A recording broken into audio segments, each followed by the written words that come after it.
wonderful. I call him Secretariat. On second down, Freeman. And an alley to run. Wow, evasive. Make a miss. And he eventually goes down, but not before reaching the 30-yard line. You know what's really hard for a big-time running back is patience. Being able to hang in there when the runs aren't there, when you're taking some hits early in the game. But this drive, oh, he's come alive, and in a big way. Now he's starting to gallop.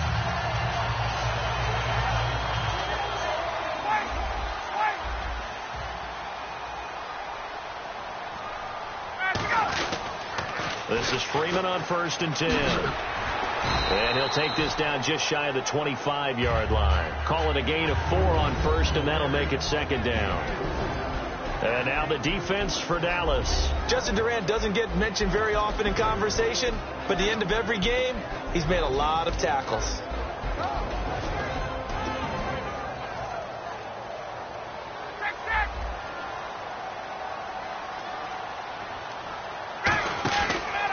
The former Indiana Hoosier here, Tevin Coleman. Oh, jumping over. And he is into the end zone for a Falcon touchdown. Tevin Coleman, 26 yards. And the Falcons take it all the way down the field and score on the opening drive. Now Matt Bryant on for the point after.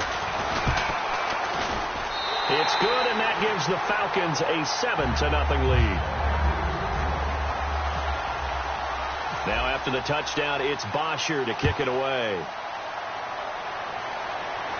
That'll be taken in the end zone. And he'll be brought down at the 23, make it the 24-yard line.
One man in the backfield, Elliott. They come out with one back and 3 tight ends. And this defense feeling the encouragement. They stop him at the line of scrimmage on the first play of the afternoon.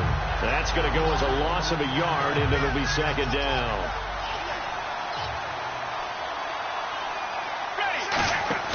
Now it's Romo off the bootleg.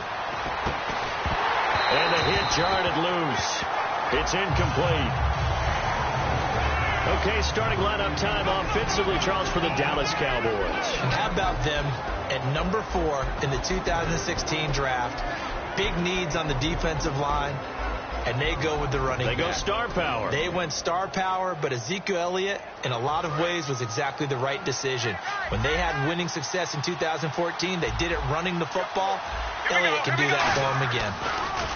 Romo now to throw. He's going to loft one deep left side here. And incomplete. He can't hang on. Would have been a nice catch. Instead, it brings up a 4th down. And when all else fails as a defender, when you're not there in the coverage, your best friend is exactly what we saw there. A big play shot taken by the offense. Unfortunately, it ended in a big drop. Got a man. It's complete.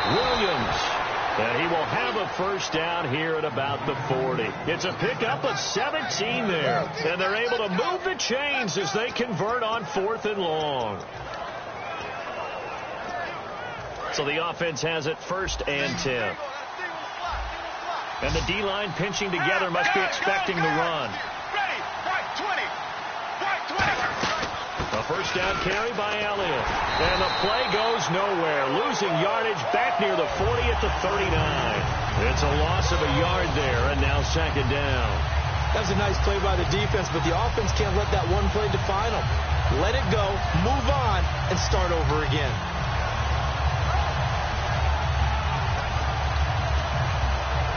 So now 11 yards to go for this offensive unit. It's 2nd down. To throw on 2nd down is Romo. He hits Beasley right side. Now the ball comes loose, but I believe a Cowboy was there to get it. He was, and Dallas will maintain possession. And the defense not able to get it. From a defensive perspective, what's that moment like when you realize the ball is loose?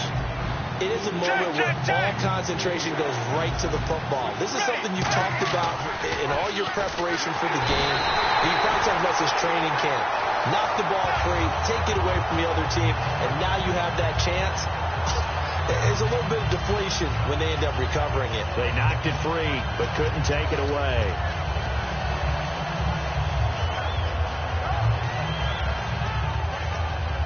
Now look at this, 4th and 12, and they're going to line up to go for it.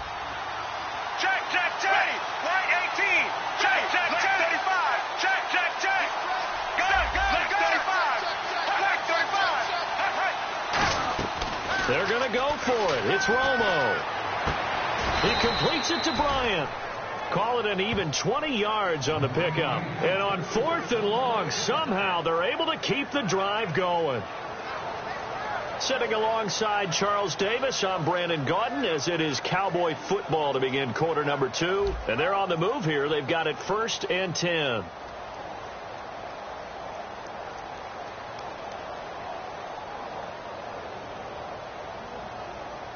So after that big play, let's see if they can catch their defense maybe on their heels. Check, check, check, check, check. Possible run anticipation here as the D-line sandwiches together. Ready, let go. They'll run it now out of the gun.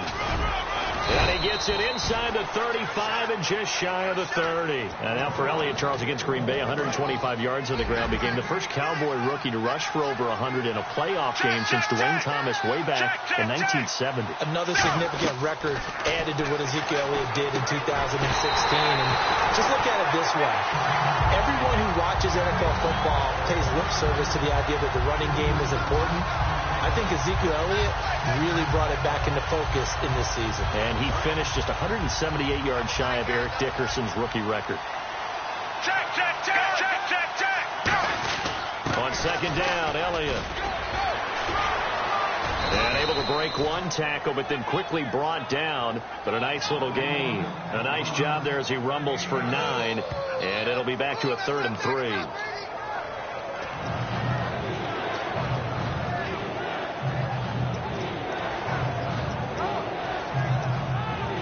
And the seemingly endless drive continues. Check, check, check. Let's go now. They fake the give to Elliott. Now Romo. Trying here for Bryant, and it's intercepted. Ricardo Allen with a pick. And a big turnover there as his guys will get the football back. And here now come the Falcons. And that last drive, it was all about the ground game.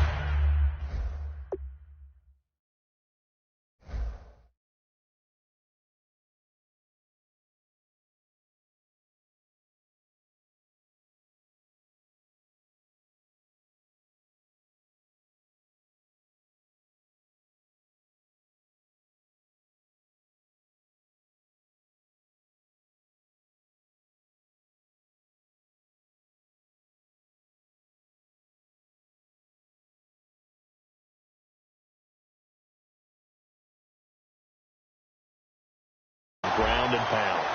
And I don't care how we're playing the game these days, offensive linemen still want to fire out and smack the guy opposite them and move the football on the ground. They feel better about that That's what they want to do. That's how they want to play, and that's how they got it done. Yeah, they got it for a touchdown last drive. Let's see what happens here. He's going to go for a big play downfield. And that one falls incomplete. Looked like he might have had position there, but he couldn't hold on at second down. One thing I know from experience is that when the deep ball is thrown and you're the defender, you've got to fight that little bit of panic that emerges. You've got to play the ball really well. It's a 50-50 jump ball play. And guess what? They took a shot. How are you going to win it? And in this case, they managed to get it done.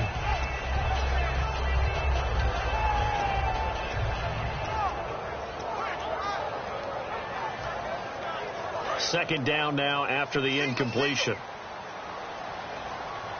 Time running out here on the play clock. They snap it at 1. Now Ryan. He's going to flip that out to the flat. It's complete. Call it a gain of 3, and that'll make it third down. And at his size, he's a smaller back. You can get him the football. He can kind of get lost, make someone miss. It's good for him. Yeah, it's great for him. I like what you said there. Sometimes he gets lost in the traffic a little bit, but get him out in the open field into some space. That plays to his strengths the best and keeps him out of it where all the big boys are, you know, make someone miss in the open field. On third down, Ryan. He's got time. Incomplete. He had his hands on it but couldn't pick it. But it's now fourth down.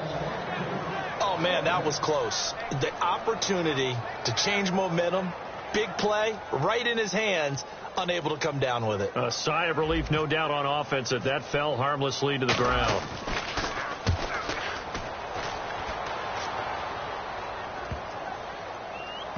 And they will get to this one and down it at the 13-yard line. And now Dallas gets set to take the field. It looked like they had something going last drive. Then the interception happened. Will they recover? The memory they need to keep with them is that they did have something going. They were moving the ball on offense, had a nice sequence going. Don't worry about the other part. You can't get that back. Let's go back to what you were doing well before. I thought you were going to say they need to have no memory, but remember the good part, forget the bad. I like that even better. And you think of all the years, speaking of Witten, that he's been around, but that touchdown catch he had against the Packers in the playoffs this year, that was his first postseason career TD. Come on.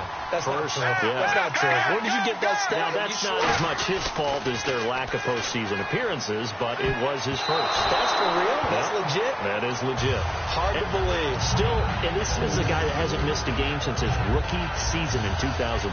And I don't think he's going to miss a game in 2017 either. I think he's energized and wants to come back and chase the ring. And for the Falcons, 5 men in the secondary, now on third. To throw is Romo, and this is going to be incomplete. Dez Bryant, the intended receiver, and it's fourth down. Now let's go ahead and try and get into the body and the mind of the linebackers. Yeah, I know they're bigger and stronger than I ever was, but in this situation, they understood what was going on as much as the offensive guys. Because the offensive guys are always taught, find the first down sticks and make the play. On defense, what do you want to do? Guard the first down line. Make sure they don't get there and tackle them in front. They were able to drop in their zone coverage, figure out where the first down line was, and end up making the play, swatting it away so they couldn't get the completion.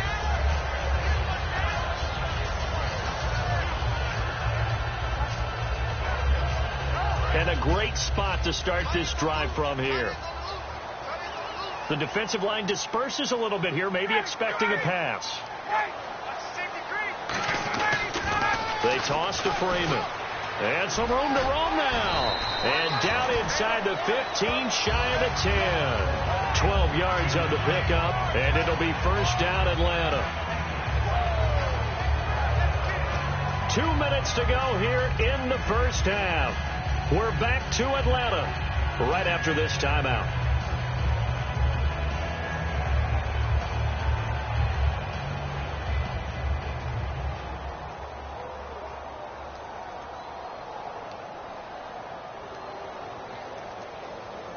And the next snap coming inside the red zone here.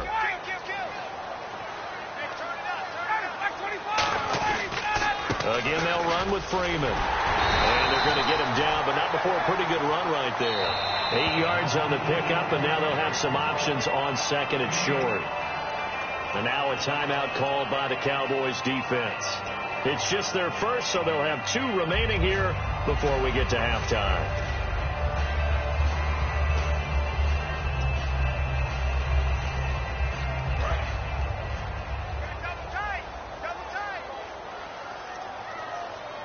They come out here in the eye. Ryan on the handoff. It's Freeman. And he will take it in for a Falcon touchdown. Devontae Freeman taking it in from 2 yards out. And the Falcons will extend their lead.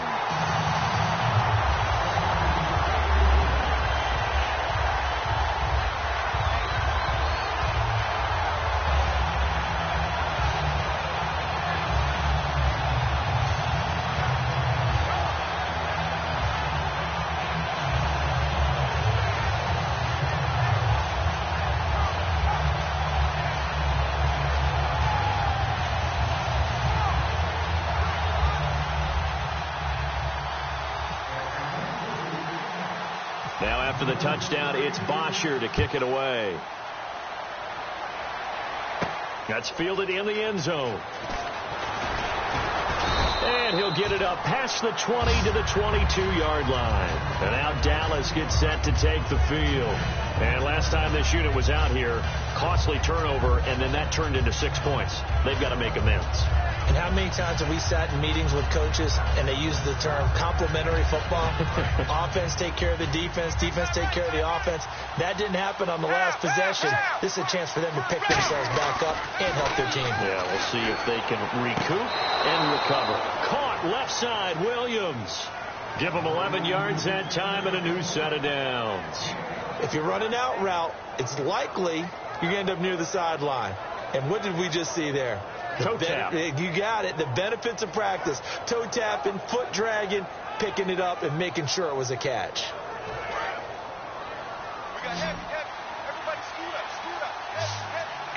They come out with 1 back and 3 tight ends. Romo gives to Elliott. And he'll get this one up to about the 39 here. A solid run on first down. Gain of 7 leaves them with a 2nd and 3. And they're going to speed things up here. They go to Elliott again.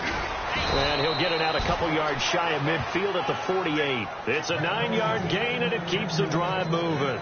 So many teams want to throw the ball in this situation nowadays, but I love watching a team that has enough confidence to go ahead and run the football. In that situation, that's almost a tendency breaker. Check. Let's go now. Romo hands to Elliott. And he's got some space here. And he'll cut it out to the sideline. And he gets this one all the way down inside the 15. A big play there out of the running game. 38 yards. Well, partner, I have to say they called him in the right defense there.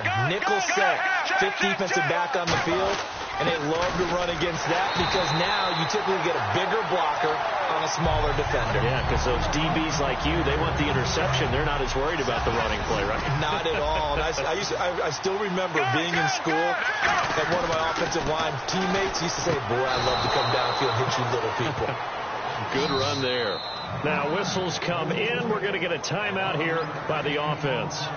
So that means they're down to 1 remaining here as we head toward halftime.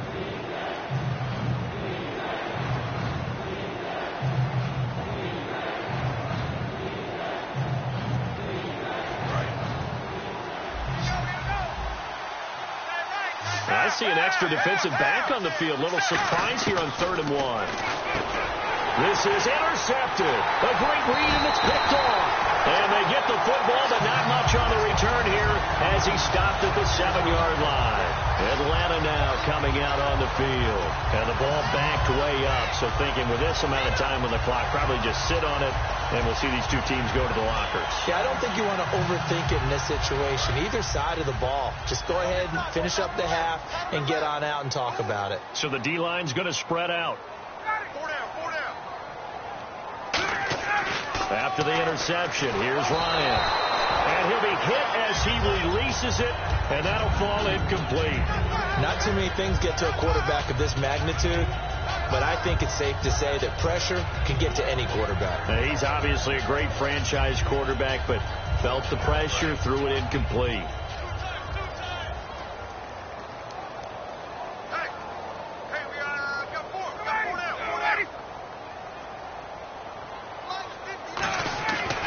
2nd and 10. It's Ryan again. And finding the tight end, Hooper. 8 yards on the completion, but now they face 3rd down. And when you're playing a quarterback with some experience and some moxie, you enter the danger zone when you decide to blitz him, because if he's able to diagnose as he did on that play, he can hurt you downfield. He reads defenses so well, doesn't he? He really does, and the best part about that play for him, I don't think that was his primary target. I don't think so either. I think he had the read, figured out where the blitz was coming from, and went to a secondary target.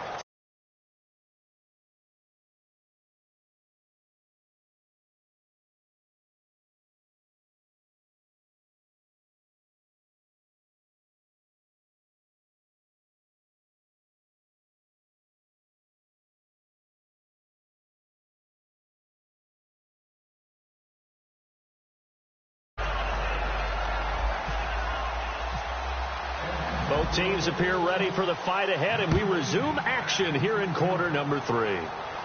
That'll be taken in the end zone. And he'll take this one near the 25, call it the 26-yard line. Out come the Cowboys now as they'll go on offense first here in this 3rd quarter. They come out here with a 0 on the scoreboard. What was said in that locker room? That's what I want to know. I would love to have been in there, because we often have the... That's caught inside the 20. And down to the 11. A big play here for Dallas. 63 yards. So they're operating in the red zone. Shift together here from the D-line. They come out with 1 back and 3 tight ends. Romo here on 1st down. And his throw here's incomplete. He was looking for Terrence Williams that time. And that'll bring up 2nd down. We know it's not an easy job to go out and catch passes when people are trying to tackle you and knock the ball away. But the bottom line is, that's a pass he's got to have and a pass he should have caught. So they're still at the original line of scrimmage here. 2nd down and 10. Here we go. They'll run it now out of the gun. And he is into the end zone for a Cowboy touchdown. Ezekiel Elliott, a 10-yard touchdown run. And the Cowboys draw a bit closer. And they're able to run it in. It started with a battle in the trenches. They won there, and they got in for 6 points. And that's going to be a tough one for the defense to deal with. They've got to go to the bench now and figure out how are we going to slow down this running game, because on that particular play, they had no answer.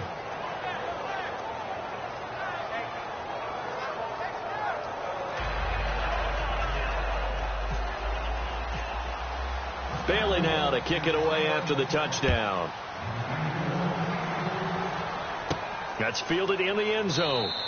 And no run back here. This will be a touchback, and it comes out to the 25-yard line. Now we take a glance at the offense as they work their way back out for their first possession of the 2nd half.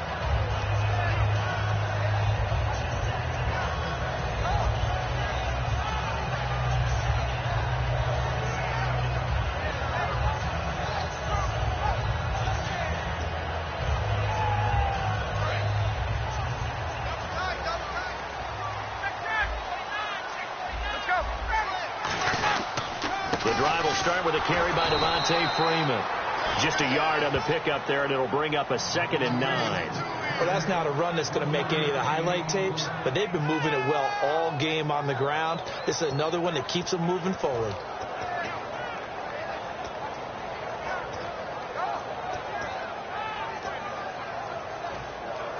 Second down following the run.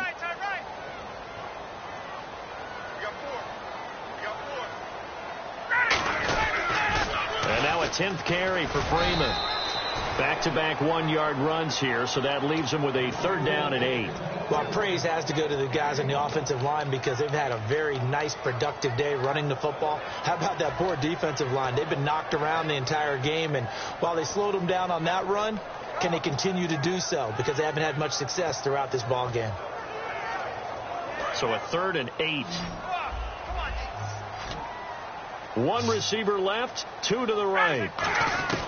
From the gun on 3rd down, Ryan drops it off for Coleman. And he's going to have the first down, yardage to the 35. 9 yards on the pickup there, and it keeps the drive alive. So many times you hear today's NFL is described as a space game. get your best players into space with the football in their hands. That's why sometimes you just swing it out to your runner, get him out in the flat, and let him have a chance to make people miss an open field. And the hole closes quickly there. He gets maybe a couple up to the 38. The linebacker, Anthony Hitchens, there on the stop. Let's give a lot of credit to the offensive line. They've been able to move the ball really well on the ground the entire game, and while that wasn't a huge one, that's okay. They'll take them in short, steady bursts. See if they stay on the ground for second down. And they're definitely showing blitz here. On second down, Ryan. A hit as he throws there, incomplete. Austin Hooper, the tight end, was the intended target. And that'll make it third down. When defenses get to the quarterback that quickly, a lot of times it's called a jailbreak. It wasn't quite that fast, but fast enough that he had no time to look downfield and set himself to throw the ball. And as he tried to do that, he was hit and it forced an incompletion.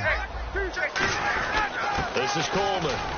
And to the 42-yard line here and brought down there. Now, the offense is not leaving the field. They're going to stay out and go for it on 4th and 3. And now a timeout called by the Cowboys defense. It's just their first, so 2 remaining as they burn one here in this third quarter. They'll indeed go for it with Ryan. And it's complete. Hooper. And able to pick up the first across midfield to the 47. I don't know if I agree with that. I guess they don't care if I agree with that. But, boy, you have to be surprised by that, right? I definitely was surprised that they decided to go for it in this situation. But they must have either felt like they either had a great play call on or they're trying to show extreme confidence. And some changes here as the D-line separates some. Now Ryan going to give it to Freeman. And he's going to be met at about the 43. Gets a pickup of 4, and it'll bring up second down. But really, that was no surprise there. They've been running it well all game. And I know goals change all the time, but any team will take that type of run each and every time.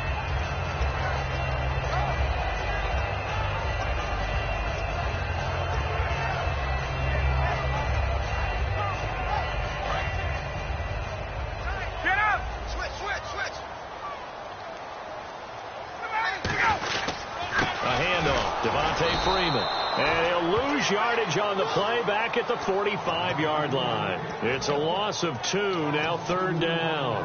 Brandon, that play ended so fast, it's almost as if the quarterback handed it to the runner and the tackler was there right away for a loss of yardage. Out of the huddle now for play number 9 on this drive. This is third down and 8.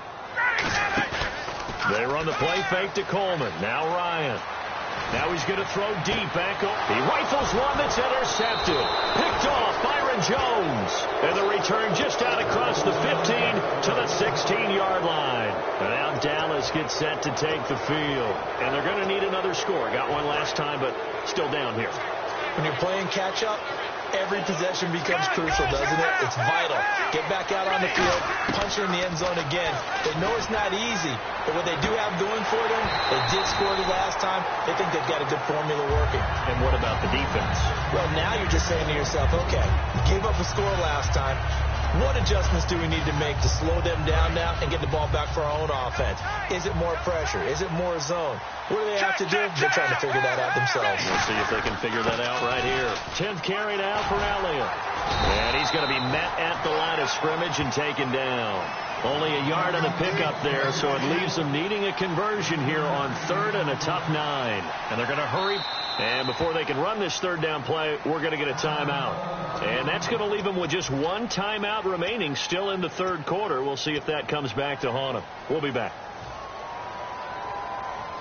Offense in a little bit of a bind here. 9 yards to go on third down. They come out 5 wide. 3 of them to the right side. Romo. Complete to Jason Witten. 15 yards through the air and a first down. And he's the epitome of what we call the move tight end. A guy that you can line up anywhere. In the slot, out wide, in tight. Doesn't really matter because he has such great skills. You want to utilize him in all aspects of your passing offense. And there he was in the slot for the catch. Here we go. They'll run it now out of the gun. Not much there. Maybe a couple up to the 35. Well, so many times we look at a short run and we praise the offense for trying to set the tempo and establish things. But the defensive guys, Hey, they just won the battle there. It wasn't a big run given up. They don't always have to absorb the body blows. Sometimes they dish them out themselves. Again, it's Elliott. And some room to work. And getting this just shy of midfield. They'll spot it at the 49. Back now in Atlanta. It's the Cowboys in possession of the football, but they trail here as we begin the fourth quarter of play.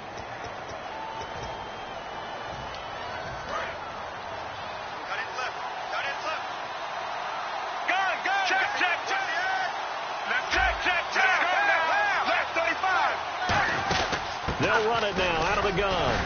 And he might have got this across midfield, not by much. They'll mark it down at the 49. 2 yards on the pickup there. It'll be 2nd and 8. Boy, where would these guys be without his performance on the ground? That puts him over 100 yards now for the afternoon, and I tell you, he seems to be getting stronger as the day goes along. They come out with 1 back and 3 tight ends. A give to Elliott, and he's going to fight his way forward here for a modest gain. Ricardo Allen, the safety, makes the stop. And there's a run to be happy with. Good, solid yardage. He'll take that anytime you hand the ball to him back.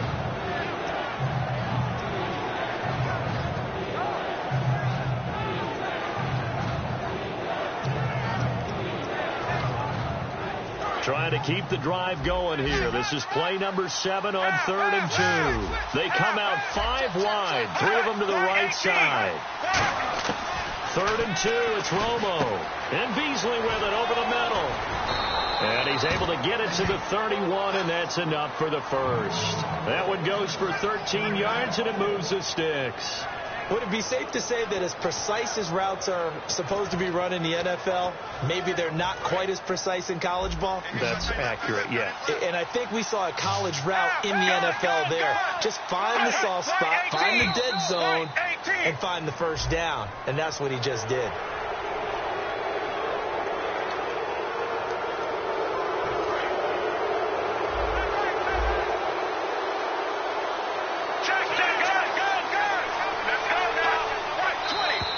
Now flags fly in, and one of the Cowboys looked like he got going a little early. He loses 5 full yards to bring up 4. After the penalty, it's Elliott.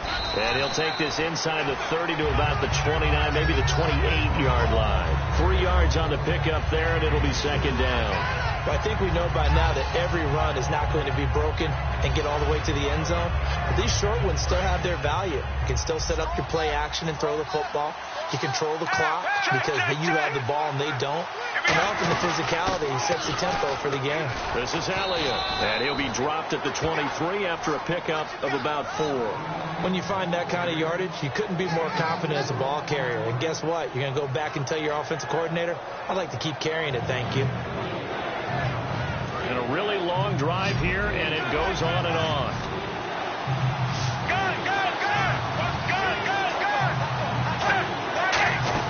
They'll try and run for it with Elliott. And he will have the first before he's brought down right on the chalk of the 20. Only 3 there on the pickup, but that's enough to move the chains. On 3rd down, that's a good job of situational football and understanding where the first down marker was and getting there. And, of course, the quarterback in this situation, he's realizing time is becoming a factor. Let's see if they can get some points on the board here late.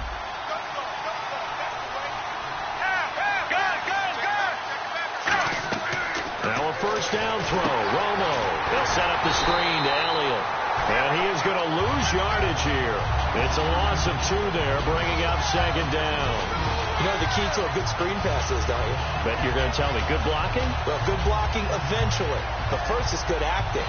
You want to let the defenders go past you, leak out to whichever side or even in the middle where you want to set up the screen, and then you do your blocking. How about the read, though, by the defensive guys? They weren't fooled at all and actually ran with the lineman to where the play was and smothered it for a loss of yardage. And it's a short one here, complete to the tight end. That one good for the completion percentage, but no gain. It'll be 3rd down. A little risky there when you roll out of that pocket right like you did. You complete the pass, but you don't get anything out of it. But how many times have we seen when a quarterback exits out of the pocket, doesn't matter if they go left or right, the defense loses its leverage, right? There's a little chaos back there. And now maybe they want some extra time to talk about this third and long play.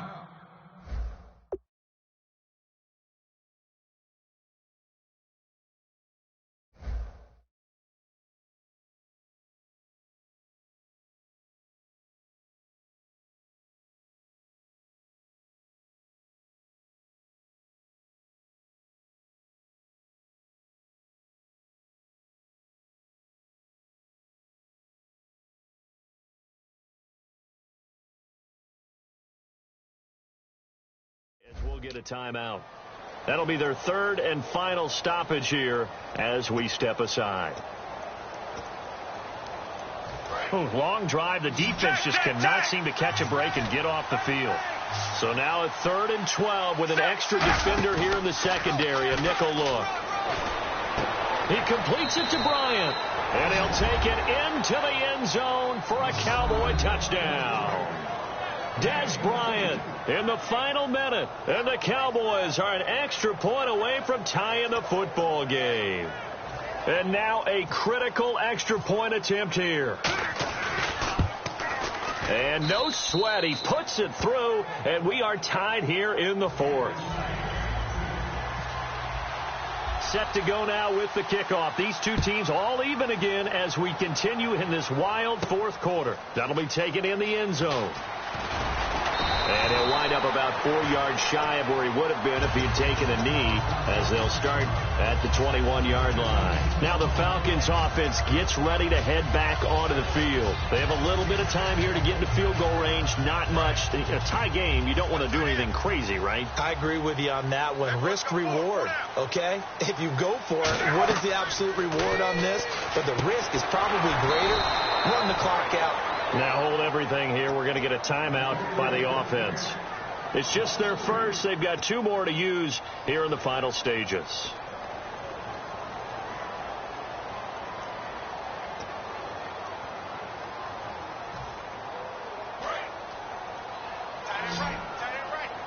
Defense really showing respect to the deep ball here, playing off the receivers.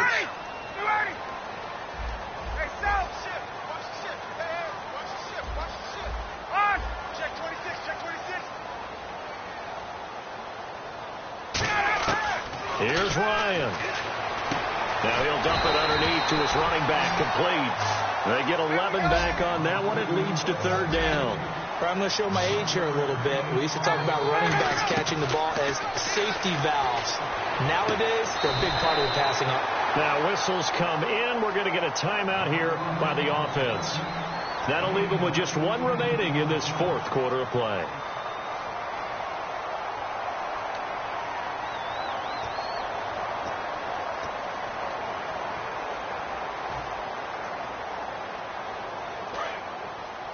The defensive line disperses a little bit here, maybe expecting a pass. Ryan to throw. He's going to fire one deep over the middle. And it pops free. The collision there jarred the ball loose and brings up 2nd down. Well, they went for the big play there, but that drop could really hurt their momentum. 10 yards still left on 2nd down.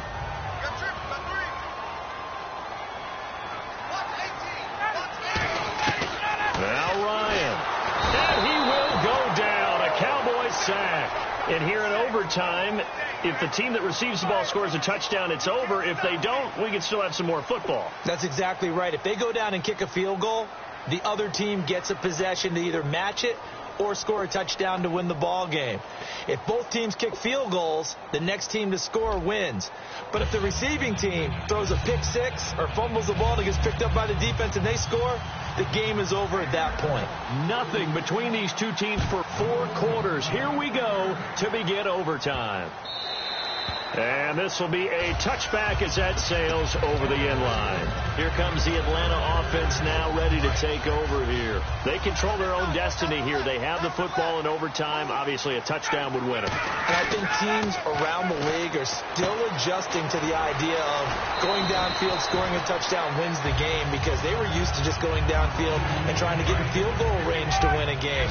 Still having to make that transition. Let's face it now, the ones who are doing it best know they need to go down, attack, put the ball in the end zone, and not leave it up to a field goal and give the other team a chance. As we said, they control their own destiny now. On the tackle, it's Randy Gregory. And that's exactly what you want on a first down run. Pick up 5 yards, bring up 2nd and 5. The defensive line, though, they've got to figure out a way to out-leverage the guys up front because the offensive line is winning at the point of attack.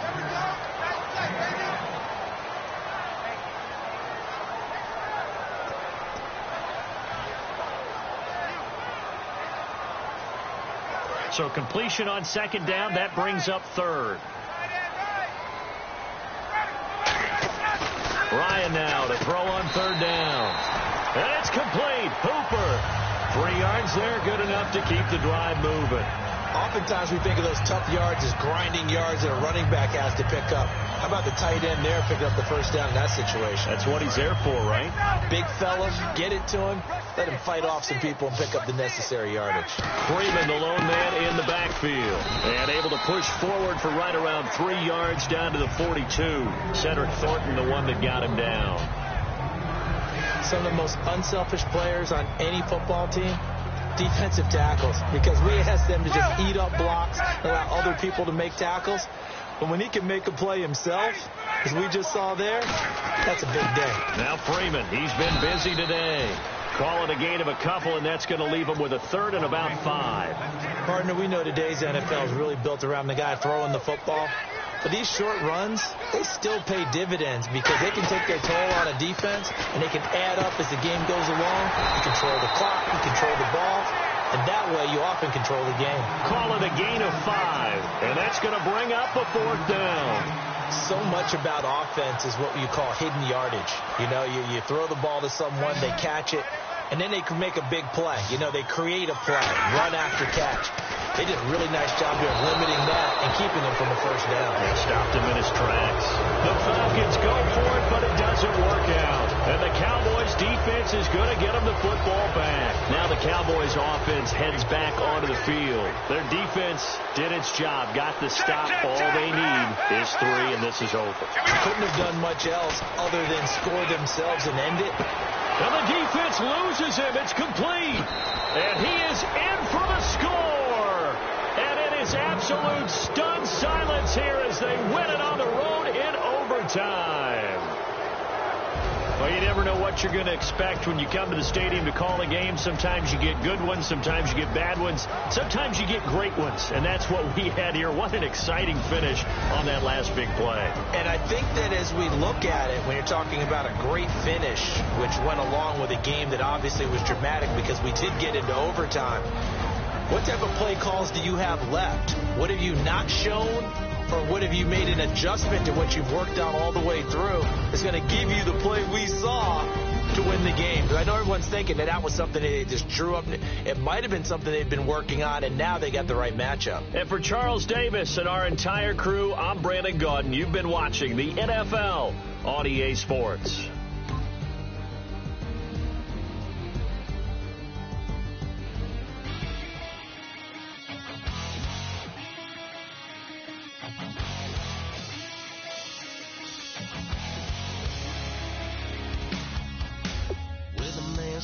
It's gonna rain, and we're in good, it won't change a thing.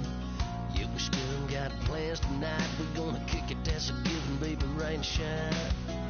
Leave your Sunday best at home, be the last time you wear what you got on. Bikini top, cut off jeans, baby girl, you know you looking mean. She said, how we gonna make it through the mud hole? Won't you think you got swampers on my truck floor? It's about to get done in the dirty South. I'm about to show you what it's all about. But don't worry, it's a rowdy crowd. We ain't scared, we're still throwing down. We're gonna tap, like that fire. We're gonna crank that country. That's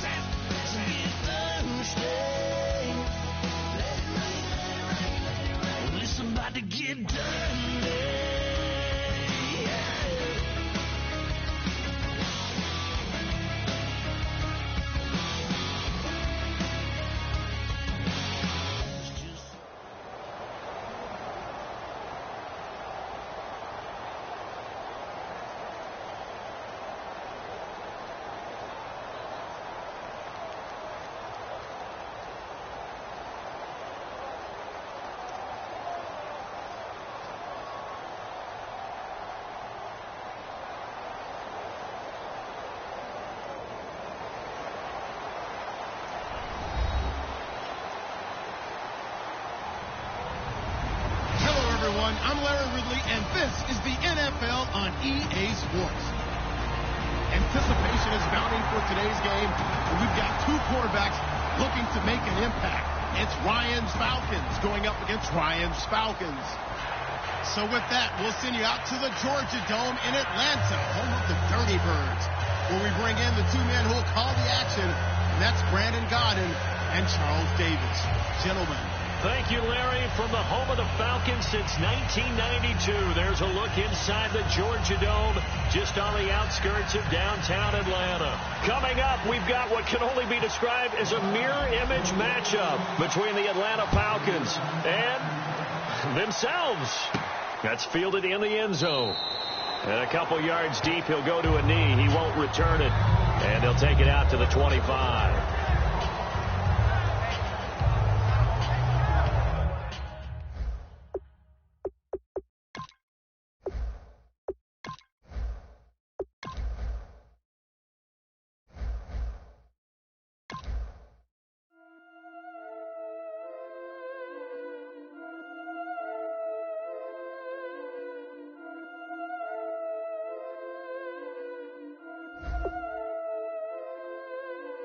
Yeah, I've been killing it. Yeah, I've been hard in the paint, not a single assist. Yeah, I've been flicking that wrist. Yeah, I've been now they with this. Yeah, I've been killing it. Yeah, I've been hard in the paint, not a single assist. Yeah, I've been flicking that wrist. Yeah, I've been now they with this. Yeah, I've been killing that, feeling that. Yeah, I've been flicking that wrist. Yeah, I've been killing that, flicking that wrist. Yeah, I've been killing that. Yeah, I've been hard in the paint, not a single assist. Yeah, I've been flicking that wrist, flicking that wrist. Let me take it by the young man. Matter of fact, I'ma let Push tell that. Take it by the old man. Had to change her heart and then fell back. Old man lived a long life. Walked around with a long quick like Jesus, that Colombiana. That's mere models like. Yeah. Look at the.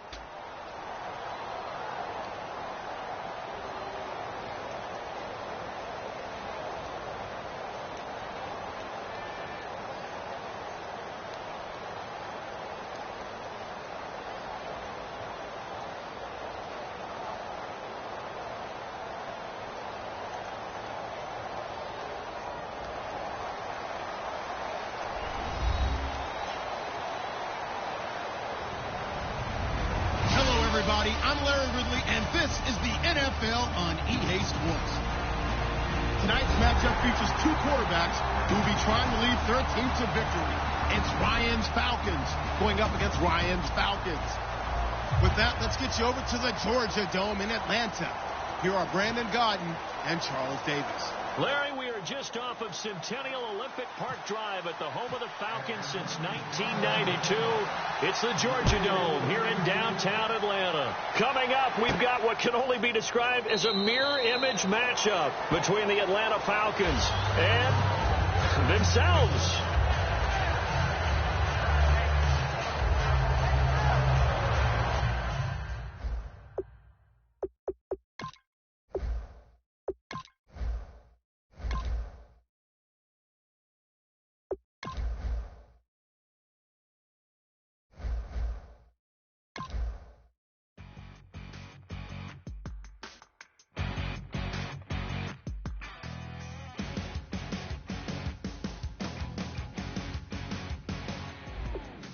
Crack it on Monday morning, coffee strong, pouring everything you got into a paycheck Friday night.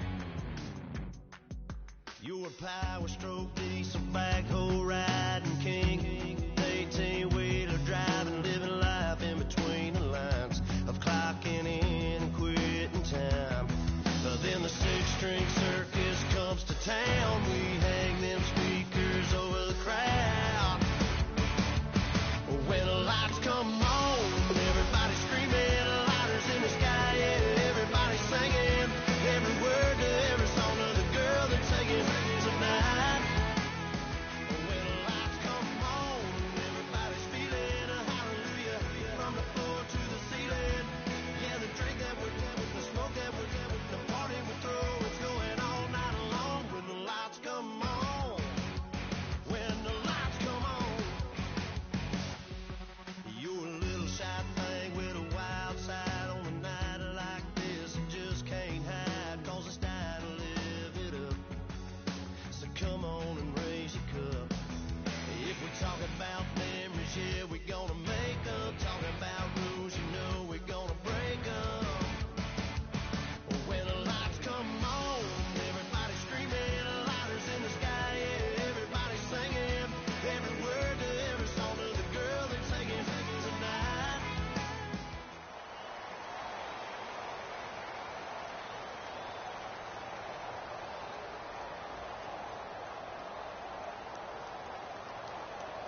everybody. I'm Larry Ridley.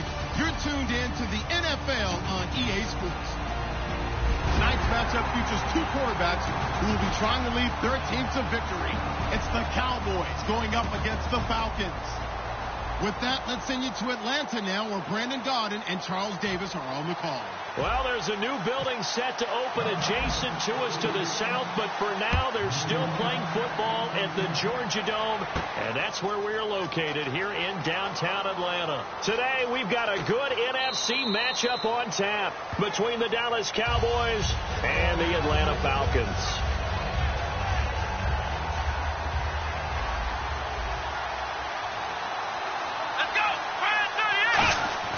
Prescott looks to throw on first. It's a short one here, complete to his tight end. That throw good for 4. It's second down. This offensive unit today, they're going to need Dez. A full combo plate. Size, speed, toughness, not to mention incredible aggressiveness going and getting the football. And he swallowed up right near the line of scrimmage. And they'll lose a yard that time, and that's going to lead to a third down. This defense looking for an early stop. This is third down and 6. Let's go. On third down, it's Prescott. He's got a man. It's Williams. And he will have a first down here at about the 40. They pick up 12 on the play there, and they move the chains. So opening drive, third down, they go with a slant. It works. And I'm wondering when the league's going to figure it out, because everyone throws it on third down. You expect pressure, so you want the ball in the hands of the quarterback quickly. It's a 3-step route ordinarily, and you're throwing it where you see the receiver breaking towards you. So it's an inside route. Everyone likes it, and it's executed very well.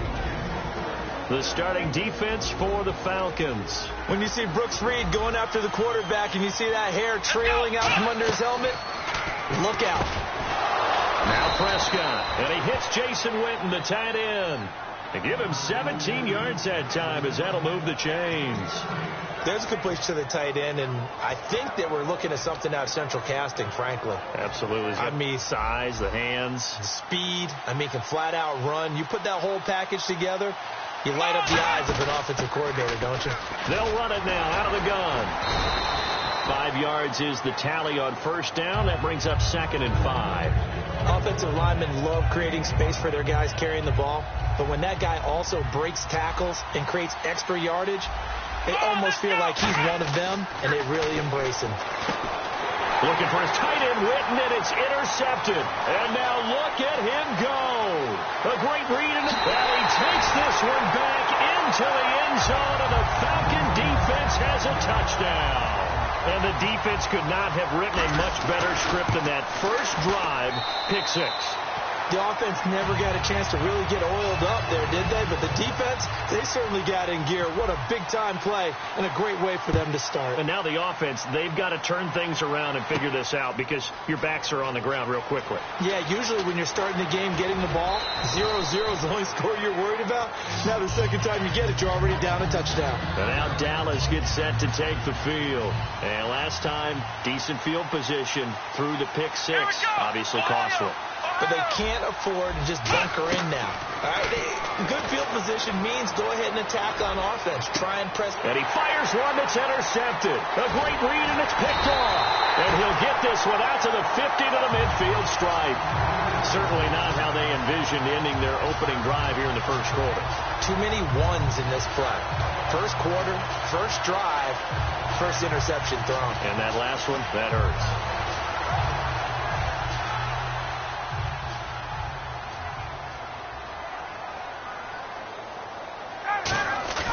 After the interception, here's Ryan. Oh, he's going to take a shot right away. And they went big on first down. Proves unfruitful. A glance at the starting unit. Julio Jones, a threat on the outside, of course.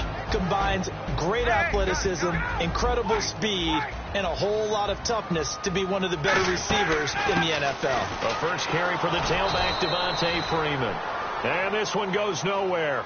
Losing yardage on the play back at the 46.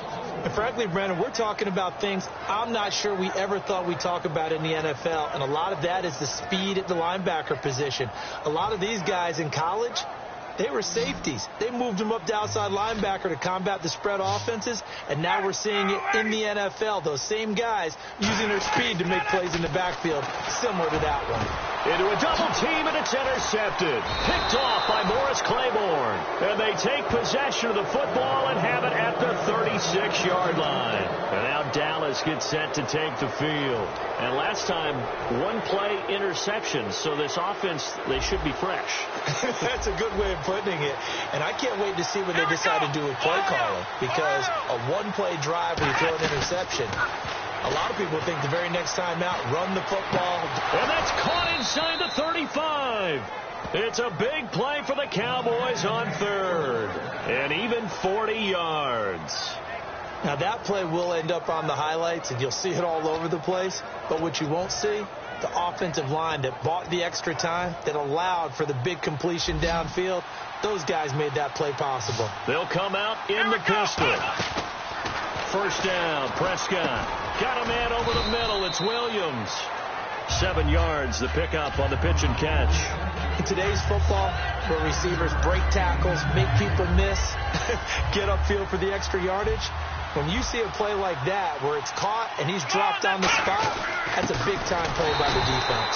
Now Elliott. He got maybe a half yard at most, but officially they'll be left with a 3rd and 2. And as a defensive end, getting off the ball quickly, swarming to the football, making a tackle, that's what we saw right there. Yeah, and that's what their job is. And really, a lot of the time, they have to throttle back a little bit in the run game, because you know those defensive ends, they're like in a sprinter stance. They're just headed straight for the quarterback. That was good recognition on that play to hold them to no gain.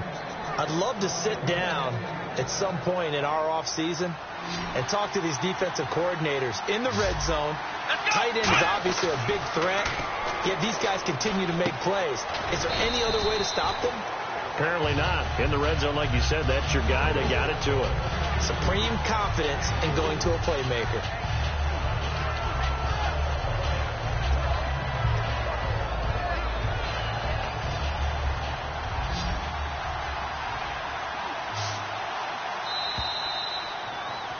Sitting alongside Charles Davis, I'm Brandon Gaudin, as it is Cowboy football to begin quarter number 2. And they'll come up looking to keep this drive moving.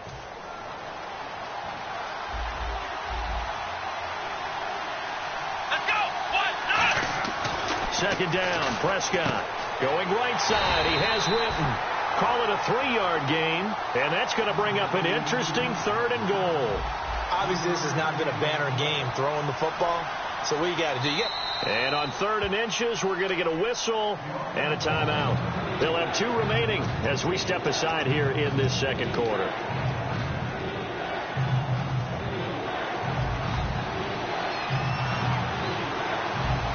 They come out here in the eye.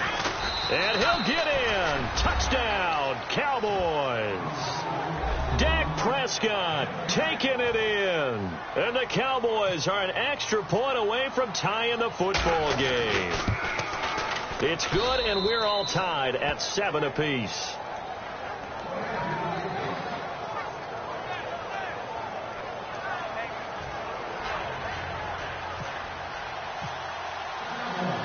So we're right back where we started, all even as the kick's away.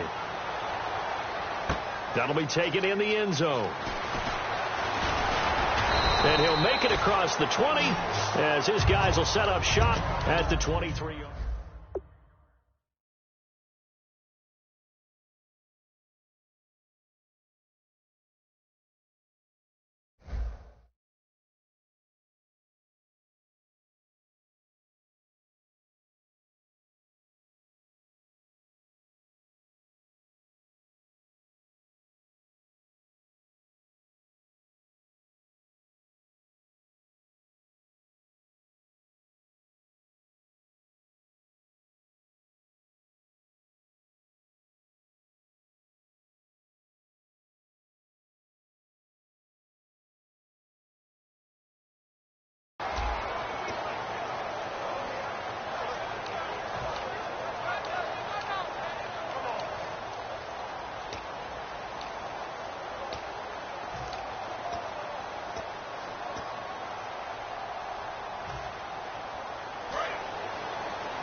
shake off the interception. He'll look to throw. He hits his target. It's the tight end, Toilolo. A good pickup there. 8 yards on the first down completion. Seeing that play and understand just how tough it is to cover tight ends, especially the ones running around the NFL nowadays, makes me glad I didn't make it in that league. I would have had a really difficult time. But now you get to sit up here with me. Yeah, and that's fun, isn't it? And what a really nice gain right there on first down for them. Comes up a nice second down for them. They run. Devontae Freeman. And he's able to take this one up to the 35-yard line. Give him 3 yards and a fresh set of downs. Not too many more ideal situations at 2nd and 2 in order to try and pick up a first down. They ran it and picked it up. And a new set of downs here after picking up the first on the ground. Freeman again. And he's got it up over the 40 to the 41. He'll get a nice chunk there on the first down run, and it's 2nd and 4. Some runs are blocked so well, you almost forget that someone has to carry the ball to gain the yardage. The leverage by the offensive line to create space up front, really well done. Here's Ryan. They'll set up the screen for Freeman. A nice pickup there of 11 yards, and it'll move the sticks. They ran that one well, and not only did they pick up a nice chunk of yardage on the screen, they sent a message to the defense. Rush the passer all you want, but you better be careful. We can hit you going back the other direction.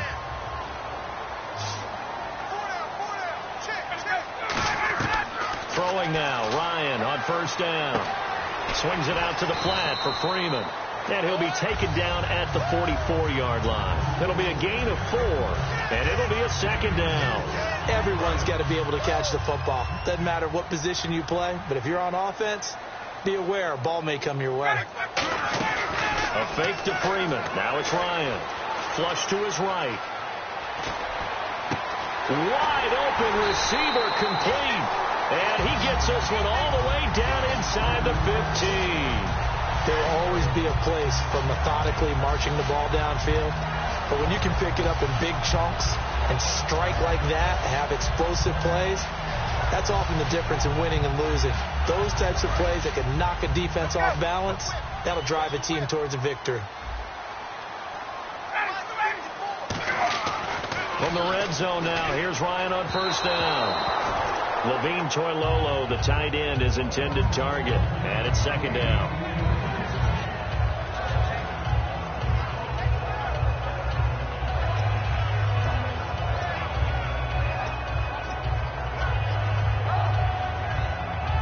So incomplete on first. Let's see what 2nd down has in store. They come up in an offset eye.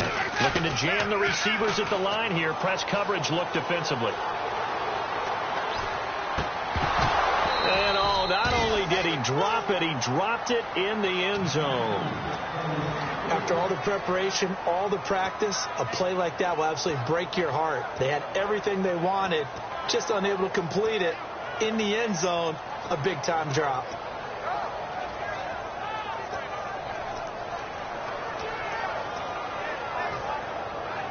Here comes the 8th play of the drive, and they need a full 10 yards on 3rd down. On 3rd down, Ryan steps away. And now another one thrown incomplete. He was looking for Mohamed Sanu there. And it's 4th down. And that was a nice play. He knocked it away, but obviously you want the interception in this situation. You want to take away any chance and they have any decision to make on 4th down. But things happen so quickly in the end zone in this compressed area of the field that you're just happy to knock it away and not allow a touchdown. So the drive stalls out, but they are able to put 3 points on the board. Yeah, just a yard or two shorter than an extra point, but no problems converting there. And now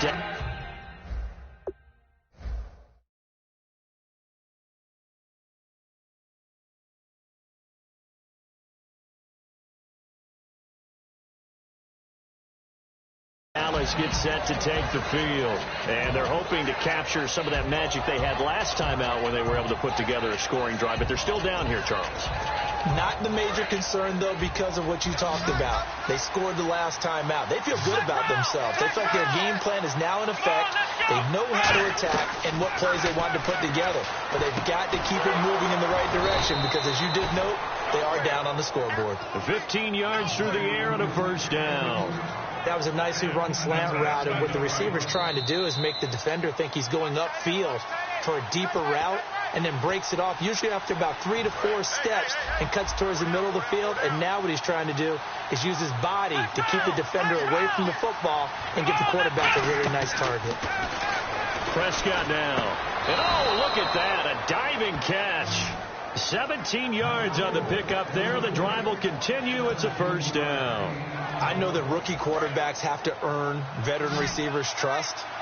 Maybe we saw that on that play with that type of effort, huh? Helping out the rook with a heck of a catch.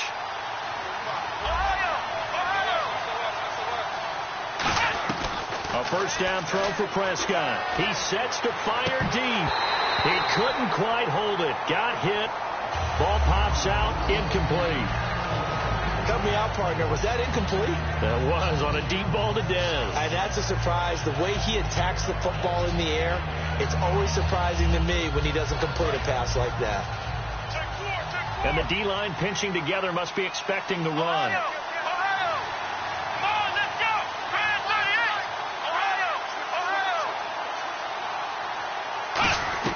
On second down, Prescott again. Bryant with a catch right side. 8 yards on the completion, but now they face third down. Albeit in a losing effort, Dez was good against the Packers. 9 catches, 132 yards, 2 touchdowns as well. I think it served as a reminder about who Dez Bryant really is as a player, because his numbers were down from the season. Remember, he had some injury issues, adjusted to Dak Prescott, the way the offense shifted to revolve around Ezekiel Elliott. But when they needed to ring that bell, when it was time to throw the ball towards the end zone, Dez Bryant was there. Some of the strongest hands in the league. Really good, smart play by the defense, understanding third and short, guarding the first down sticks, and being able to make a play on the football and bat it down.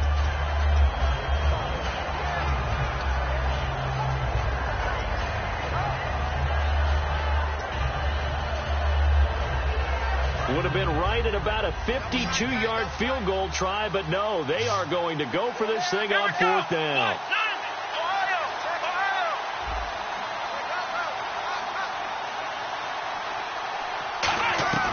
Fourth down, Prescott. Got a man, it's complete. Williams.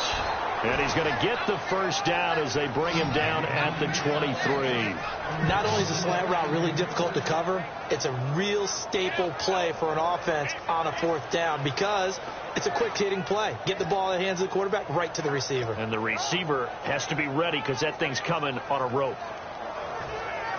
And here comes play number 6 on this drive.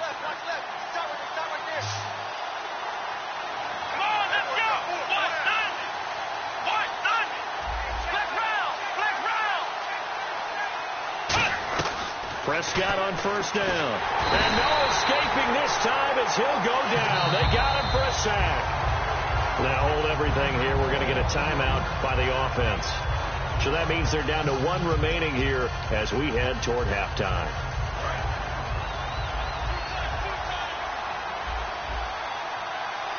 Again, we'll see the pistol here.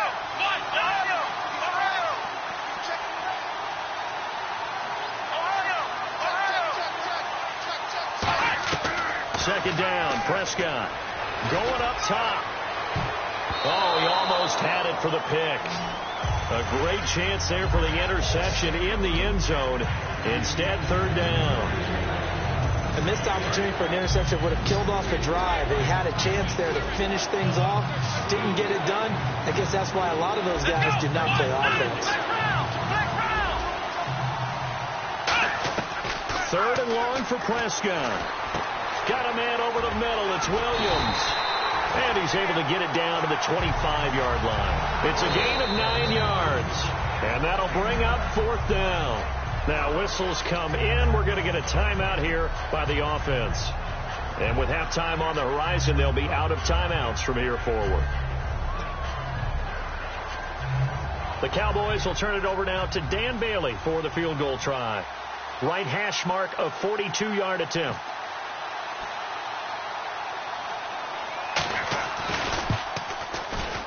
I don't think this will even, nope, it doesn't even get there. Well short, and this score will stay right where it is. So it's an empty possession there, and you have to say it's not like him to come up short on a kick like that. Yeah, and it's real easy for me to say this, but anything in the 40 to 49-yard range should be pretty automatic for an NFL kicker, especially in terms of at least getting it there. So you're right. And he can't find anywhere to go with it, and he goes down. So 2 quarters down, 2 remain. Charles and I return after the break.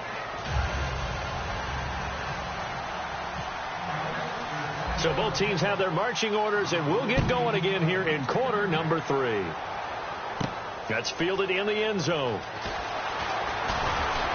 And he'll get across the 20 before he's brought down at about the 23-yard line. So out come the Falcons now. They have the lead. Now they'll be looking for some separation here as we begin the third quarter. I like the way you term that, because now I think they go a little bit deeper into their playbook. They like what they did in the first half. That worked okay. But in order to get the separation that you just talked about, change things up a little bit. Change your tendencies. Try and hit them a little bit more with some things they didn't see in the first half. See if they do just that. First play of the drive, let's give credit all around. Excellent blocking, but the guy carrying the ball, he was the finisher. A really nice run.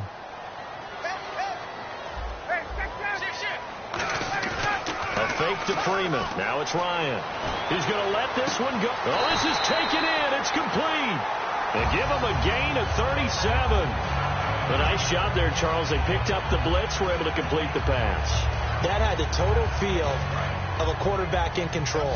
Red blitz, got him into the right protection scheme, so he doesn't get hit back there. He's got a chance to step up with supreme confidence and deliver it down. And no escaping this time as he'll go down. They got him for a sack. Jalen Smith not dropping into coverage. He comes on the blitz and takes him down for a loss of 9.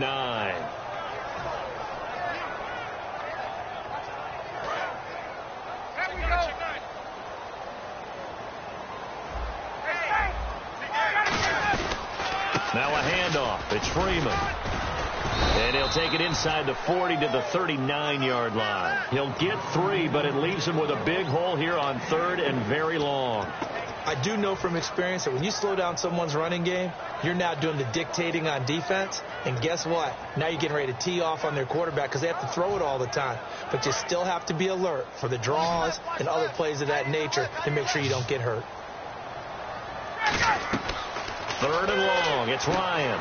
On the screen, this is Coleman. And he works it to the 30-yard line here, right at the 30. The screen does get him 9, but it also brings up a 4th down. The Falcons will call on Matt Bryant for the field goal try. He made his first, this from 47 yards out. And the 14-year trusty veteran able to knock it through. And the lead stretches to 6 here. It's 13-7. So a good kick there, and they finish off the drive with 3. And that should be the goal for an offense. Finish each drive with points. So that's a nice job there to come away with at least something. That'll be taken in the end zone. And he's up past the 20 to the 22-yard line. The Cowboys offense now, they head out for their first possession of the second half.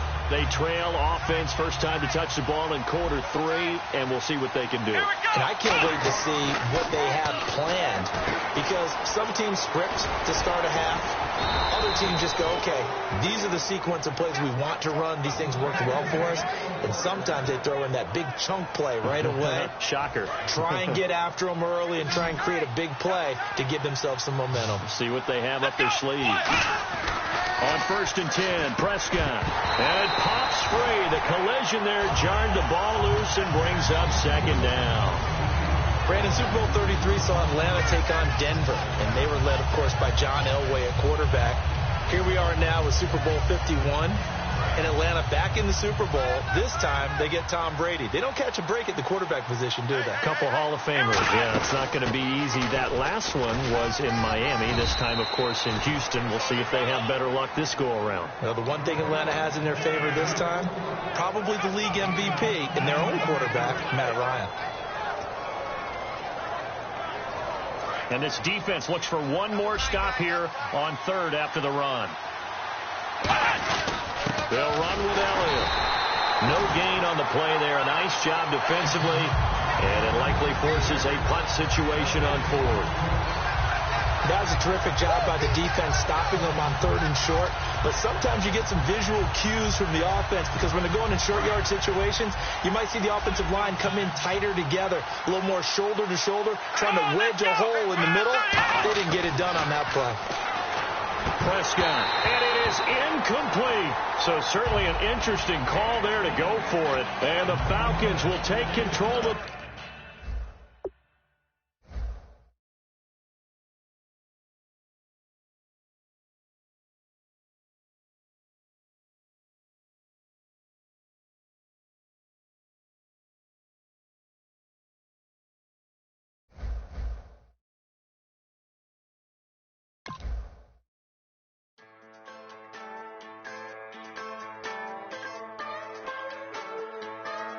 Just a bunch of poor boys, daddies, girls, children of the cornfield, trying to turn a shift job into a dollar bill. We wear the muddy boots, stay true to how we're raised. Ain't nothing about us fake. You know we're straight out of that dirty south, dirty roads. Nobody got no money, got them signed up pickup trucks, whistling at them from the country. Yes, sir. You know we're straight out of that long week working now. Everybody wanna party all night long, bonfire on the back 40, in the middle of nowhere, nobody going home tonight, till we're straight out of moonlight, straight out of moonlight, yeah. Just a bunch of John Deere junkies getting funky to some old hang, nothing been stuck in the mud that we can't hook up to rusty chain in the sun or in the rain. Yeah, it's the kind of thing. You know we're straight out of that dirty south, dirty roads. Nobody got no money, got them signed up pickup trucks, whistling at them from the country. Yes, sir. You know we're straight out of that long week working now. Everybody wanna party all night long, bonfire on the back 40, in the middle of nowhere, nobody going home tonight, till we're straight out of moonlight, straight out of moonlight. Woo!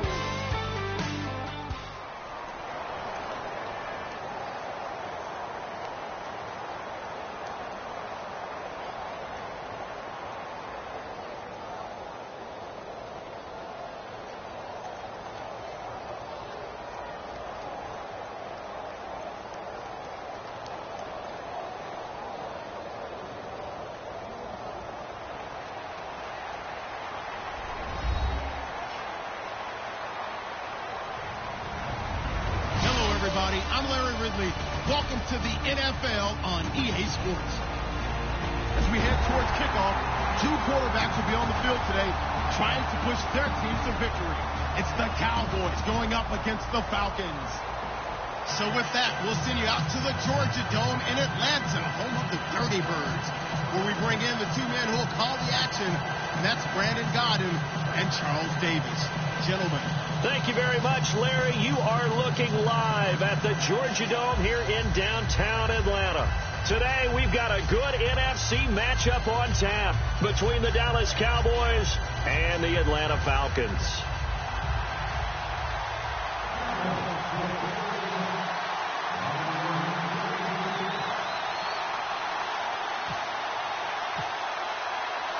Dan Bailey now to put the ball in the air, and we are underway from Atlanta. That's fielded in the end zone. And the decision to come out is going to cost him 5 yards with a new rule as he's taken down right at the 20-yard line.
They go play action here on first down.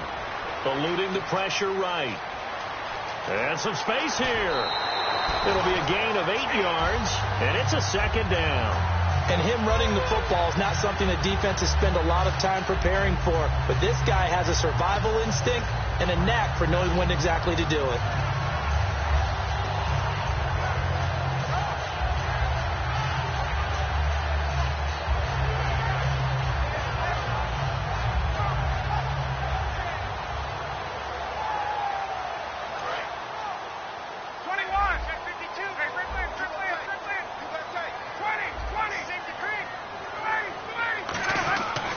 Second down, here's Ryan.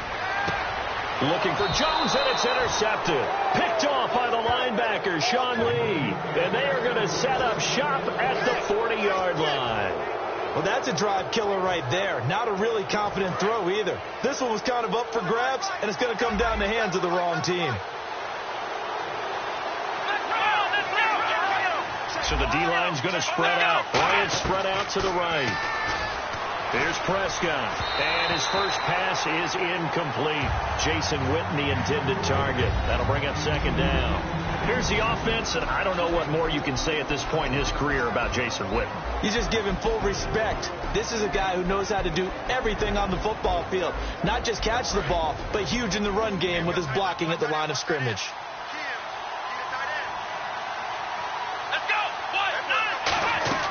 On second down, Prescott again. And the Falcons get there. The Falcons get the sack. Down he goes. Grady Jarrett able to get him for a loss of about 3. Well, there was second long. Now it's third and even longer. They're going in the wrong direction here. Because they're moving exactly the way they want to, but you're exactly right. Definitely going in the wrong direction for the offensive guys. And the wideout in motion. Third and long for Prescott. Under pressure, they got him again. Grady Jarrett in there to drop him 2 plays in a row, and it'll be fourth down. Well, how about that?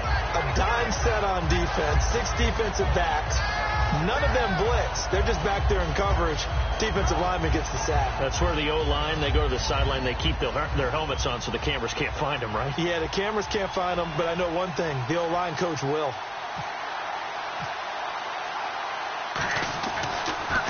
And now a high kick, but he hit it straight up. Fair catch signaled for and taken at about the 15-yard line. It's just a 32-yard punt with no return. And out will come the offense as they take over. Here comes the Falcon offense now as they get set to take over here.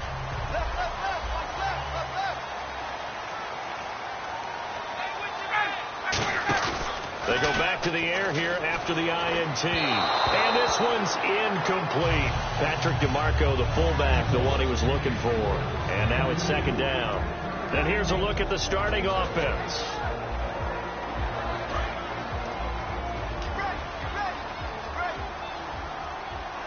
They'll come out in the pistol.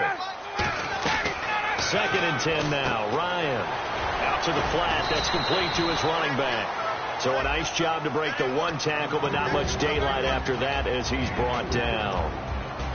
And a look at the defense for the Cowboys. When at his best, Orlando Scandrick is one of the top nickel cornerbacks in the NFL. Third down now following the completed pass. On third down, Ryan on the screen. This is Coleman. And he is going to lose yardage here. Losing 4 yards that time. And now it's fourth down. I love the intelligence the defense just showed there. Read their keys, saw the screen developing, ran to it, and smothered it. What a third down stop by them. So on fourth down, the Falcons will call on Matt Bosher to punt it away. Lucky Whitehead back deep for Dallas.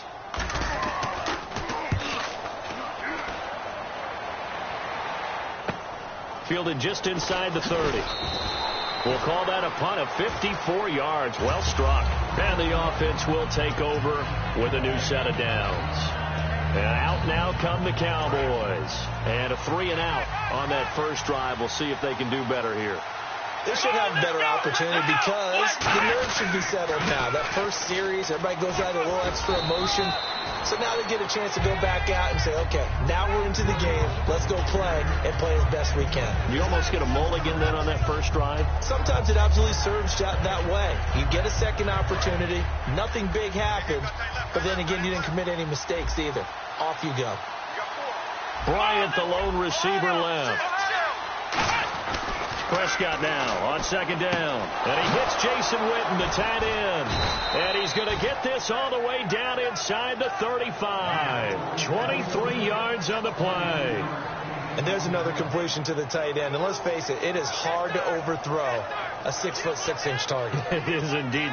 Quarterbacks like their speed guys. They like that huge 6'6" target that they've got in him. They really do. And it reminds me of what one great tight end told me once. He told his quarterback, just make sure you throw it up there. You know, kind of like put up in the top shelf where the kids can't get it. Come on, let's go. Red 38. And some changes here as the D-line separates some. First down, Prescott looking deep downfield. And he knocks the ball away, and it falls incomplete. And here now the defensive starters for Atlanta. Jonathan Babineaux's a defensive tackle, knows how to get upfield and spill plays in the backfield.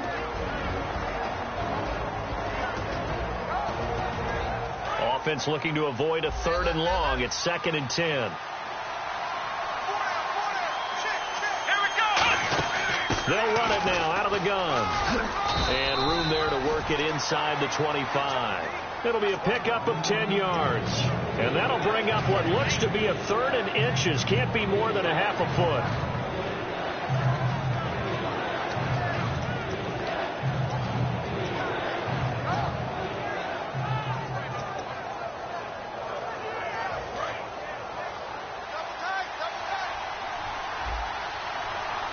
They come out here in the eye. It's a keeper with Prescott. They'll be marked inches short. No gain on the play. And that's going to lead them to 4th down. It would be a very makeable field goal try from here, but instead they're going to go for it. They gain nothing, and all they need are inches.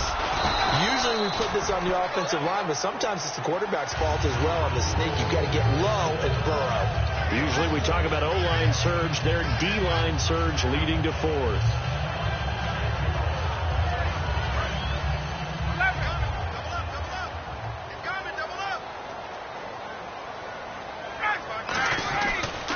They'll run for the first time with Devontae Freeman. 5 yards on the carry. Good pickup on 1st down. Frustrating for a defense, energizing for an offense. Finding a way to create that type of yardage in your running game, got to make the guys carrying the ball very, very happy.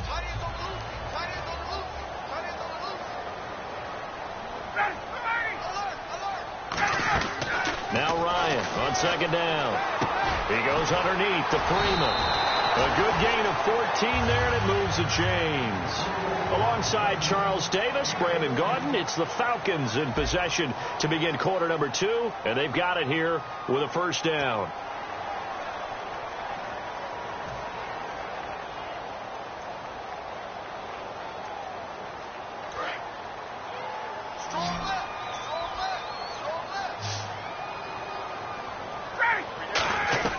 They'll throw on 1st down with Ryan.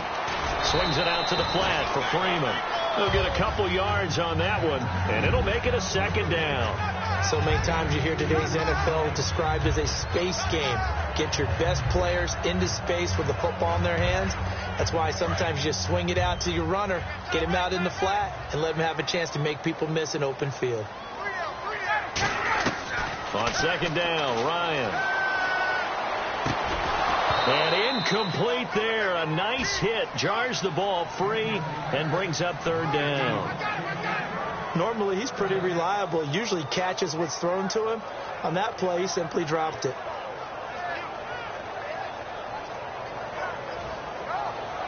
Incomplete pass on 2nd down. Let's see what the offense draws up here on 3rd. Again, Ryan. And he fires one, but incomplete. The Pro Bowl wideout Julio Jones, his intended receiver. And now it's 4th down.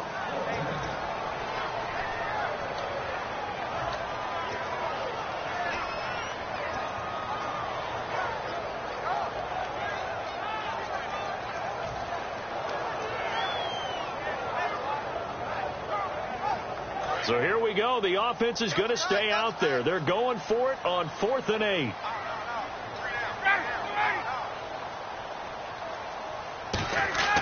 Here we go on 4th down with Ryan. And it's complete. Hooper. And he's going to have the first down at about the 38. 17 yards on the pickup. And on 4th down, they're able to convert and move the sticks.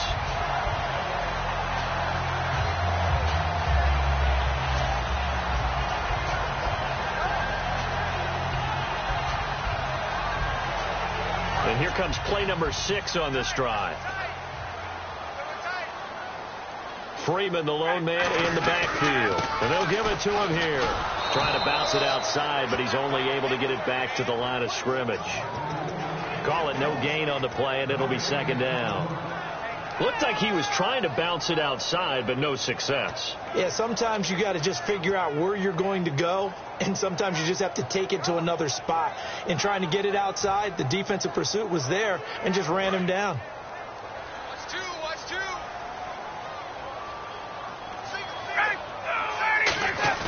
A fake to Freeman. Now it's Ryan.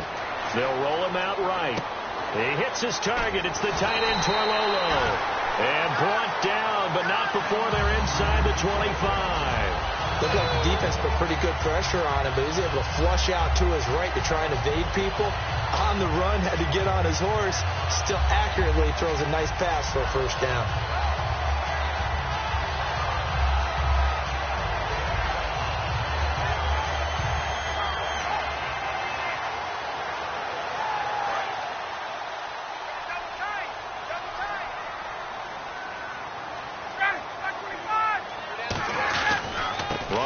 This is Freeman.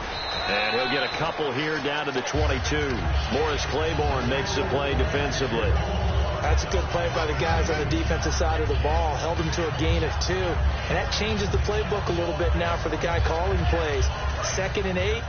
Now he's got to probably think about going to the air instead of maybe staying with the ground game.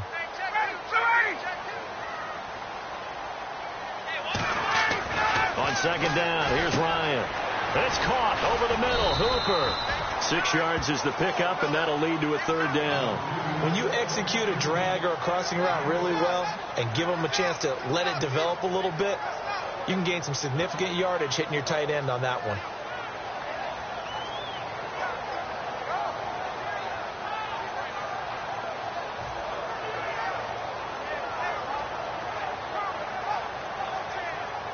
Just play after play after play on this long drive for the offense.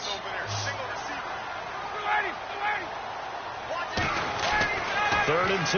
Now Ryan. He's got Sanu. And he picks up the first as he's able to take it down to the 7-yard line. And that's understanding where the markers are, because it's not just running to them. Because on the catch, you can actually be pushed back before the first down. It's getting past it and allowing that opportunity to drift back towards the first down line and still having picked it up. Really well run. So an entertaining first half, and now we have hit the 2-minute warning.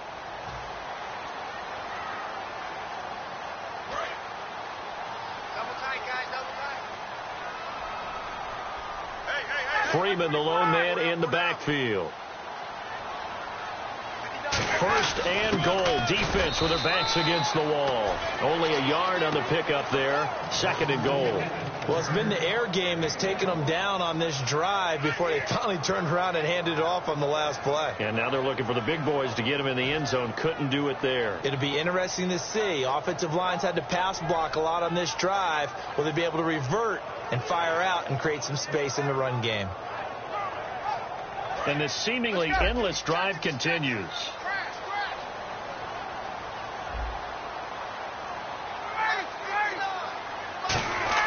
Now Ryan on 2nd down.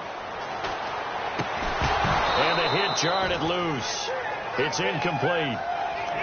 Down here in the red zone, you know your tight end's going to be a favorite target. Couldn't hang on. And sometimes they just have to get out of their own head because they understand how tight windows are there and how many bodies are there. And sometimes they just overthink it and don't catch the ball.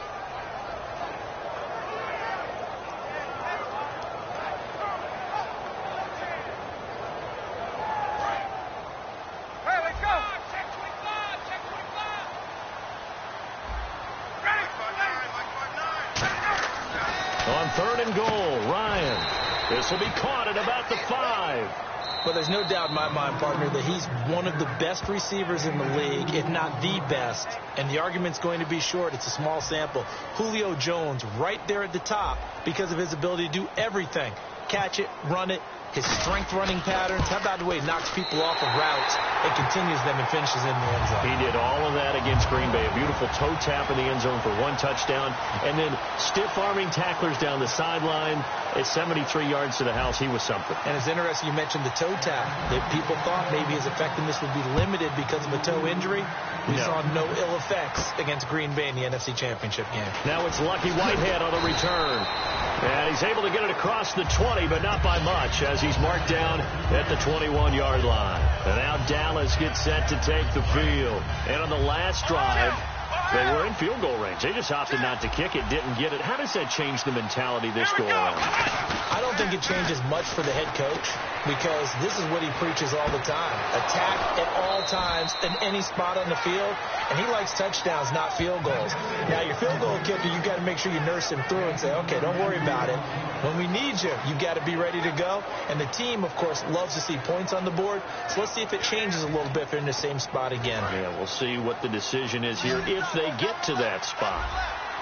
They come out 5 wide, 3 of them to the right side.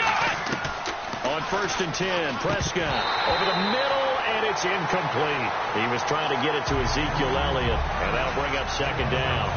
Everything about that play tells you about today's NFL offenses and what they're asking out of running backs. You can't just be a guy who can run the football. You have to be able to catch it as well, and he didn't get that done on that play.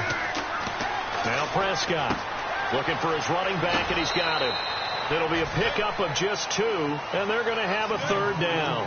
I know most of the time when the ball's in the air, you're thinking wide receiver, tight end, but running backs, they can be a big part of any passing offense nowadays. And the line to gain here is the 37 on 3rd down. And he motions the wide receiver. On 3rd down, it's Prescott. He's got a man. It's Williams. And he's able to pick up the 1st down here before he goes down at the 26. Now hold everything here. We're going to get a timeout by the offense. So that means they're down to 1 remaining here as we head toward halftime.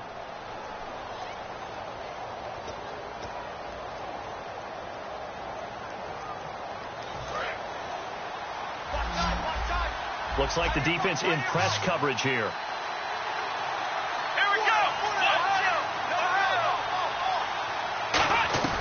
First down, Prescott. He couldn't quite hold it. Got hit. Ball pops out, incomplete. And that drop will cause a little bit of angst for the play caller because you know they've worked all week game planning and flexing the tight end out and making him a matchup issue for the defense. They had what they wanted, and he drops the ball. Yeah, just couldn't hang on to the slant. The defensive line disperses a little bit here, maybe expecting a pass. On 2nd down, Prescott again. That is caught at the 7. And a nice gain at 21 yards. And those first downs do add up. The offense keeps the ball moving downfield and keeps their defense on the bench, giving them a chance to rest. To the air again, Prescott steps away to his left. And that'll be incomplete with 11 seconds remaining now. All defenders get tired of hearing about their lack of hands and why they're playing defense instead of offense. But in this situation, it was the hands that made the play. Batting the ball away on an attempted touchdown pass. Excellent job. Way to knock it down. So the incomplete pass brings up 2nd down. They come out 5 wide, 3 of them to the right side. And he is into the end zone for a Cowboy touchdown. Cole Beasley in the final seconds of the first half. And the Cowboys have taken the lead. That's one of the better examples of clock management I've seen. Whittled it all the way down just about and still put the ball in the end zone. Yeah, just a methodical drive and something really to take into the lockers here. The kick team out there for the Cowboys as they run up to send this one away.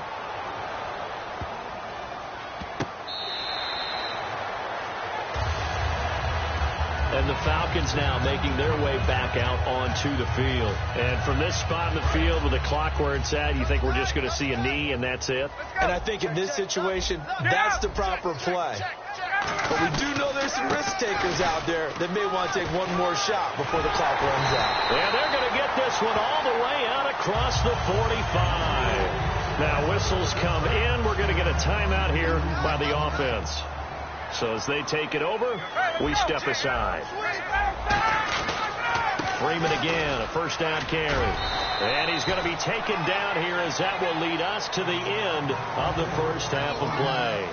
First half in the books. You're watching the NFL on EA Sports.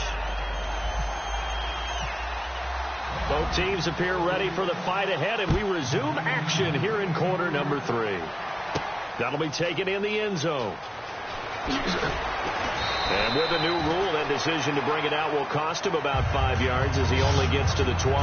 Out come the Cowboys now as they'll go on offense first here in this third quarter. They have the lead. Now they'll be looking to extend that lead. And this is where I enjoy talking about one of my favorite subjects, tendency breakers, or counters as I also like to call them. You've done things in a certain way in the first half, and they've had the ability to see what you've done. They're going to make their adjustments. So guess what? You adjust yourself and try and stay ahead of the pace because you are looking for some separation in this ball game. The adjustment to the adjustment. Without a doubt. Show them one thing, hit them with something else. Let's go. Prescott now on second down. And Bryant's got it over the middle. And he's able to take this one up to the 35-yard line. And 5 yards on the play there as the drive will continue. Looking to speed things up here, going with some tempo. A first down throw for Prescott. Oh, he got position on him, and he pulls it in. 15 yards through the air and a first down. I know we just saw a nice throw and catch, but how about the big guys up front buying that time? Yeah, that's exactly what they did. They created time and allowed the space to happen, and it turned into a really nice play. Prescott looks to throw on first. Out left side here to Bryant. And he's going to be out of bounds down near the 35-yard line. They'll get 16 yards there, and it'll be first down Cowboys.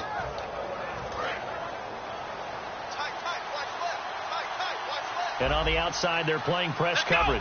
One man in the backfield, Elliott. Prescott going to throw right side here, complete.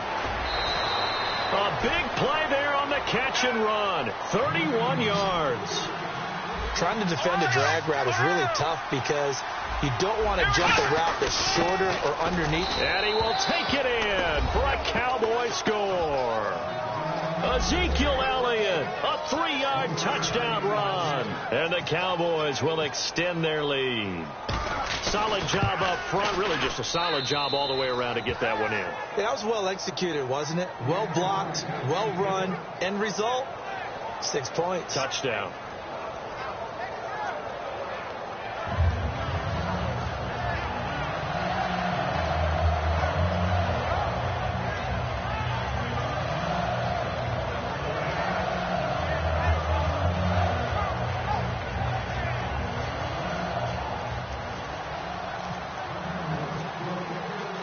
The kick team out there for the Cowboys as they run up to send this one away. That's fielded in the end zone. And a pretty good return here. He'll be stopped just shy of the 25 at the 24-yard line. So we get set to start this third quarter. Here's the Falcons offense now. They're down in this game. A chance for the offense, though, to put something on the board, get some momentum here in half two. Try and get things kick-started for them. And you know at the half, they discussed how they were going to get that done. This is where scripting comes into play a lot of the time. How many plays do you script coming out of the second? Most of the time in the first half, you're scripting 12 to 16. I think in the second half, you're really scripting more like 8 to 10. Kind of a starter or an opener, whatever terminology they use. Just something to get you off to a quick start.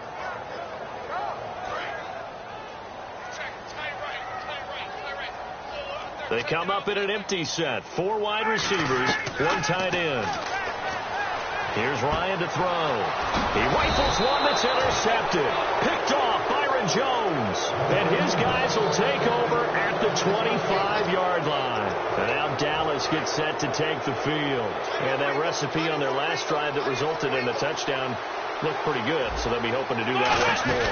And it takes me back to when we sat with the offensive coordinator and the head coach. They felt pretty good about their game plan and thought there were some holes in the defense, and they exploited them the last time out. Let's see if they can come back and put together a similar drive. And we'll see if they can do just that. And after the play on the ground, that brings up second down here. They come out 5 wide, 3 of them to the right side.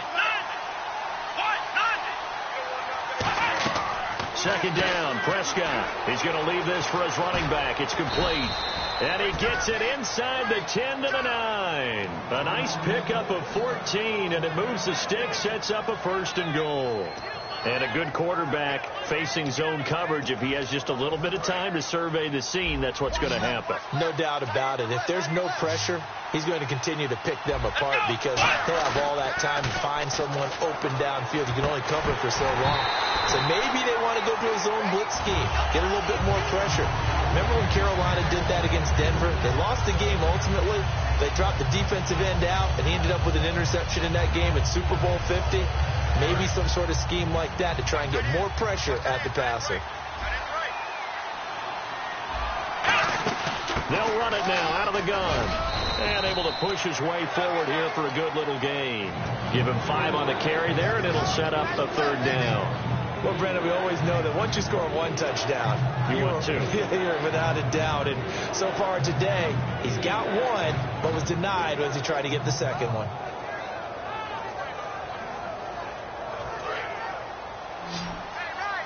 Looking to jam the receivers at the line here. Press coverage look defensively. Prescott on 3rd and goal. This will be caught at about the 6. And he'll take it into the end zone for a Cowboy touchdown. Terrence Williams from 4 yards out. And the Cowboys use the short field to their advantage as they cash in for 6.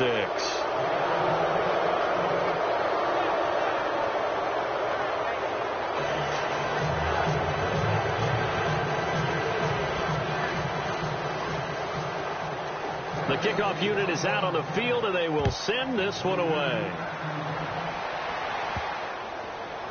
This will be fielded on the back line of the end zone. Atlanta now coming out on the field. And following the interception, we'll see what they can put together on this drive. I can hear my old college coach right now. He always used to tell us before every game, the team making the fewest mistakes will win.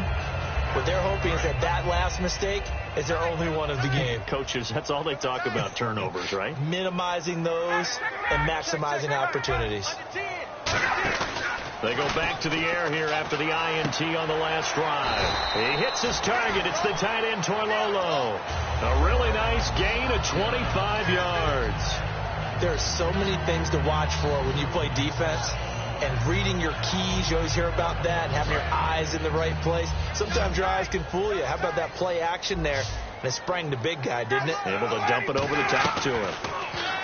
Now Ryan. And he slings one that's incomplete.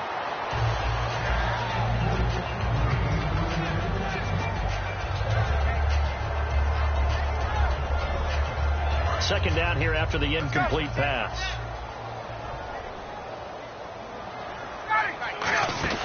They'll run it now out of the gun. And he's going to get this one down to the 45. It'll be a pickup of 5, and that leaves him with 5 more. 3rd and 5 now. Well, if you're a football guy, that's a pretty run because everyone is in sync right there. Obviously, the guy carrying the ball, but how about the people up front? Leverage, athleticism, they created some nice space for him.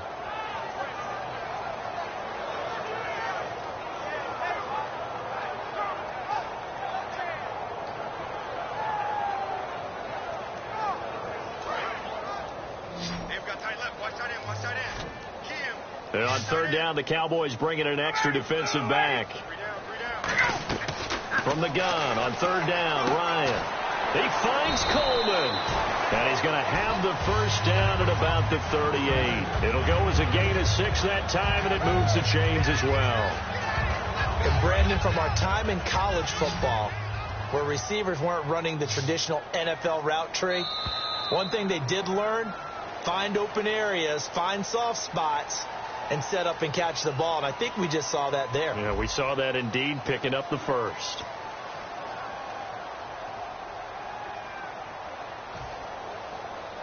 Offense comes to the line now, 1st and 10. Single, slop. Hey, you're on an island right there. You're on an island. On 1st and 10, it's Ryan. And this is Gabriel on the catch. The completion good for 3, and it's 2nd down. In recent years, the slot receivers really gained stature in the NFL because they could do so many things. Yes, they can line up wide like your normal wide receiver, but to have that kind of courage and toughness to run routes in the middle of the field and become dependable targets for their quarterbacks and move the sticks, those guys. And that is caught. Touchdown, Falcons. Taylor Gabriel, 35 yards. And the Falcons get a bit closer.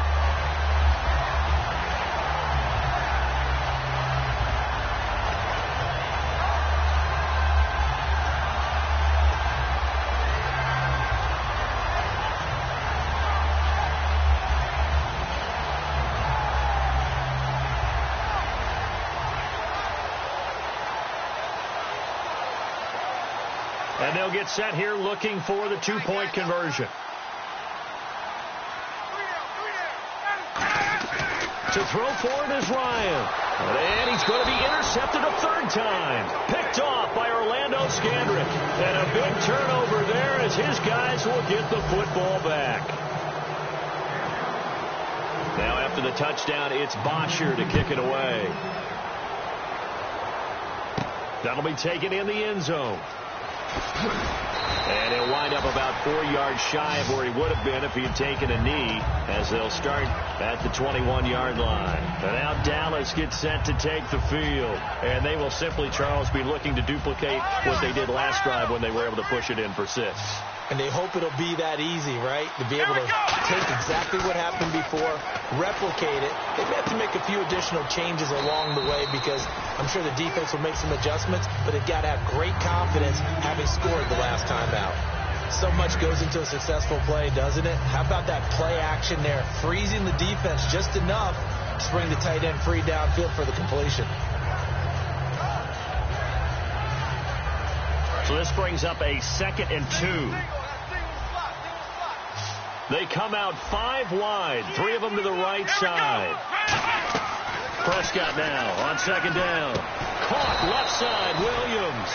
They give him 13 yards there on the play and a fresh set of downs. And defensively, they just don't seem to have much of an answer for this passing game. Not at all. Look at the confidence that's exhibited here. With that type of a lead, clock on their side, instead of running it, they're still throwing it, trying to pick up 1st downs and keeping the football. 1st down and 10 now for the offensive group.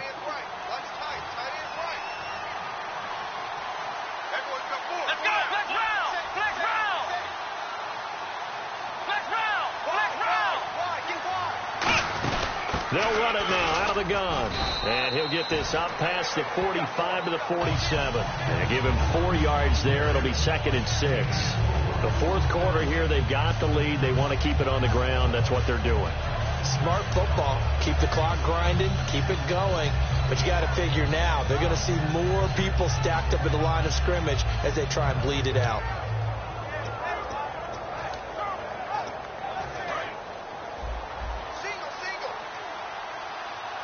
Bryant, the lone receiver, left. Here we go. And he goes in motion here in the backfield. 2nd down, Prescott going right side. He has Witten. And taking it across midfield and just shy of the 40. Give him 12 yards on that one. It earns him a fresh set of downs.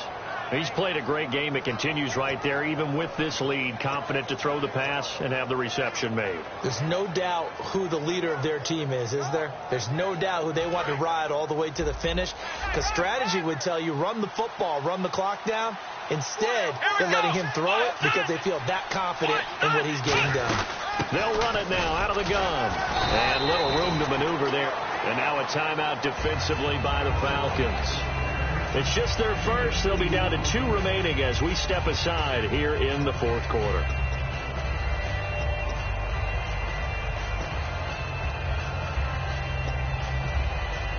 second down following the run.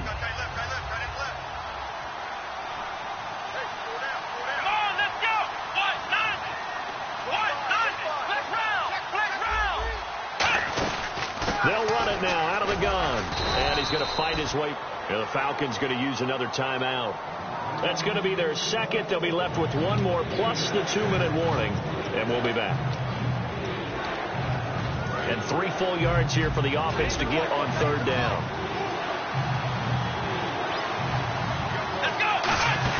They'll run it now out of the gun. And not much running room. Down to the 32. He needed 3. He got 2. Now that'll set up an interesting situation here on 4th and a yard.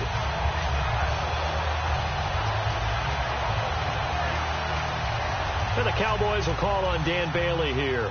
It'll be a 49-yard attempt from the left hash.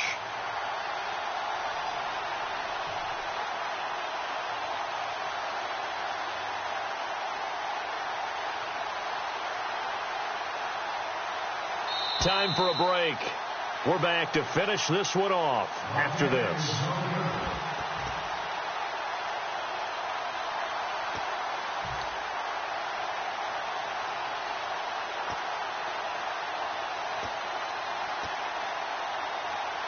And the Cowboys will call on Dan Bailey here. It'll be a 49-yard attempt from the left hash. And this one is right down the middle. And that will extend their lead even further. So they settle for just the 3 there, but clearly anything helps when you're trying to salt one away here in the 4th. Without a doubt, I think a touchdown would have been the final nail. But 3 does give them some breathing room and lets them build up a little cushion. And the decision to come out is going to cost him 5 yards with a new rule as he's taken down right at the 20-yard line. Now the Falcons offense, they get ready to head back out here. And that last drive, a long drive, but not just that, they had a great air attack going. Do they stick with that? I would think that they would, because if they were confident enough to do it on the last drive, starting backed up in their own territory, why would you change anything? And he can't escape the pressure. Ryan goes down. Justin Durant in there to drop him, and it'll be a loss of about 8.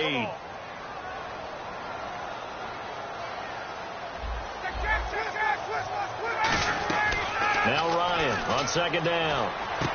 Quick hitter here, it's complete. No gain that time on the completion, and it'll be third down.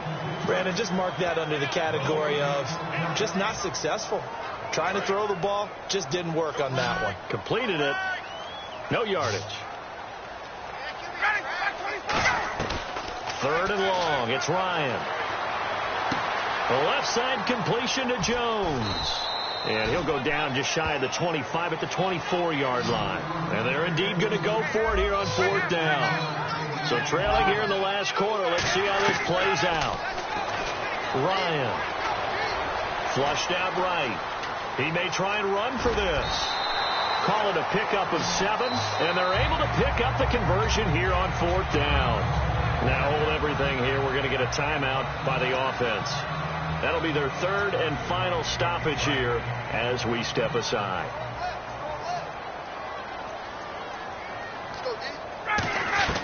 On first down, Ryan. Now a desperation throw deep downfield. And incomplete there, almost picked off. That's one you maybe expect your roaming free safety to come up with. But it's second down.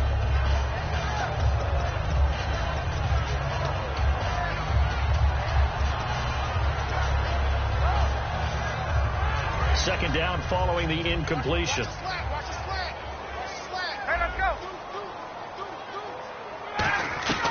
Again on 2nd and 10, it's Ryan. Sanu with a grab over the middle. 15 yards through the air and a first down. I know many people like to throw to the tight end, maybe in a little flexed out position because he creates mismatches with his size. The slot receivers do the same thing with their quickness, their speed, and their route running savvy. And he's brought down. That one good for 16, and the drive will continue. And now it looks like they're going to be in the hurry up. And now the spike comes with 15 seconds on the clock.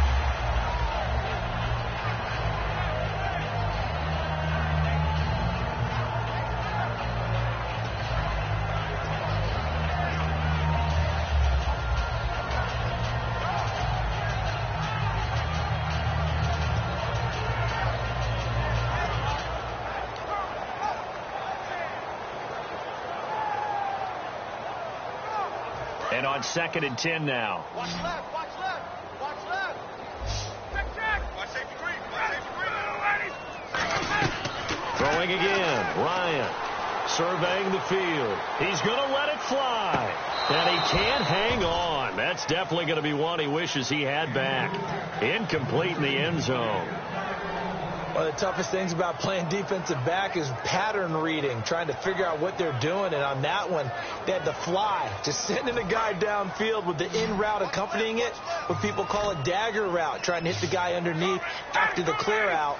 In this case, though, they're not able to get it done. Yeah, they said forget the underneath route. They went for the guy on the fly, but as you said, incomplete. And it's knocked away and incomplete. That's a bold strike right there, taking it downfield and putting some air on it. But how about the coverage? Able to get his hands across the receiver and bat the ball down. All right, they're going to try and keep hope alive here on 4th down. They're going for it. One last shot for Ryan. He's got time in the pocket. And this is intercepted, but they'll say out of bounds. So very close to a turnover there in the end zone. A road win in the National Football League. Charles, you never take that for granted, no matter who you're playing, no matter where you're playing. You take it and you run with it. And you know you primed the pump all week in your own home facility. No one thinks we can do this.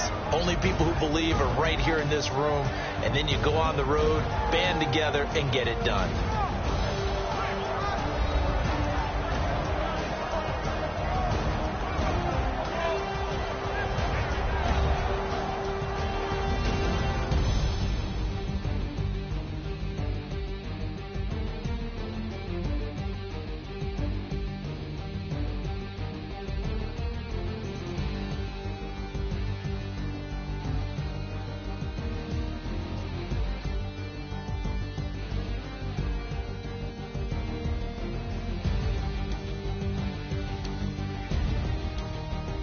So that'll do it for my partner, Charles Davis, and the best darn crew in the industry. I'm Brandon Gaudin. This has been a presentation of the NFL on EA Sports.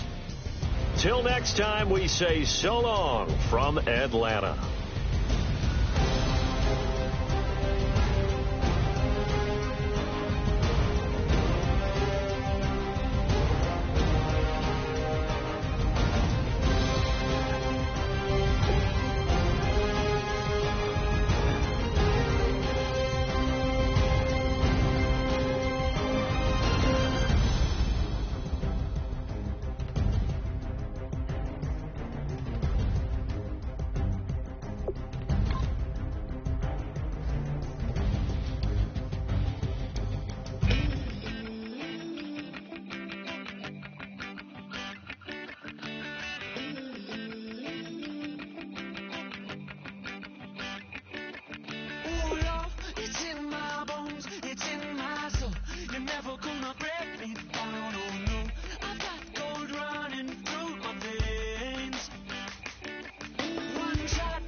everyone. I'm Larry Ridley. Welcome to the NFL on EA Sports. Two teams will need their quarterbacks to step up and lead their offenses on the gridiron today. It's Wilson's Seahawks going up against Ryan's Falcons. So let's get over to the ATL, Atlanta. Standing by our commentary team of Brandon Godden and Charles Davis.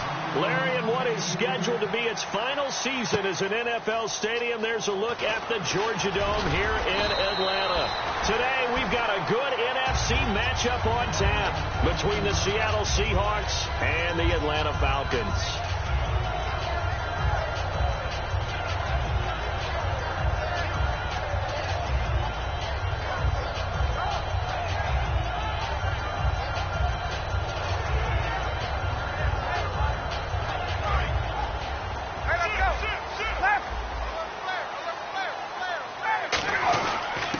Try and run for the first time with Freeman. Call it a gain of 4 on first, and that'll make it second down. And the quarterback, he's got some big threats at wideout. And they seem to get bigger all the time, don't they, Brandon? Every time I look out and watch a game, we're getting these bigger, more athletic, acrobatic receivers. We have some today. On second down, Freeman. And this one will go to the 28-yard line. They get 6 on the pickup there as the drive will continue. And that's a nice pickup of a first down on that second down run. And at that yardage gained, they can run that play on any down.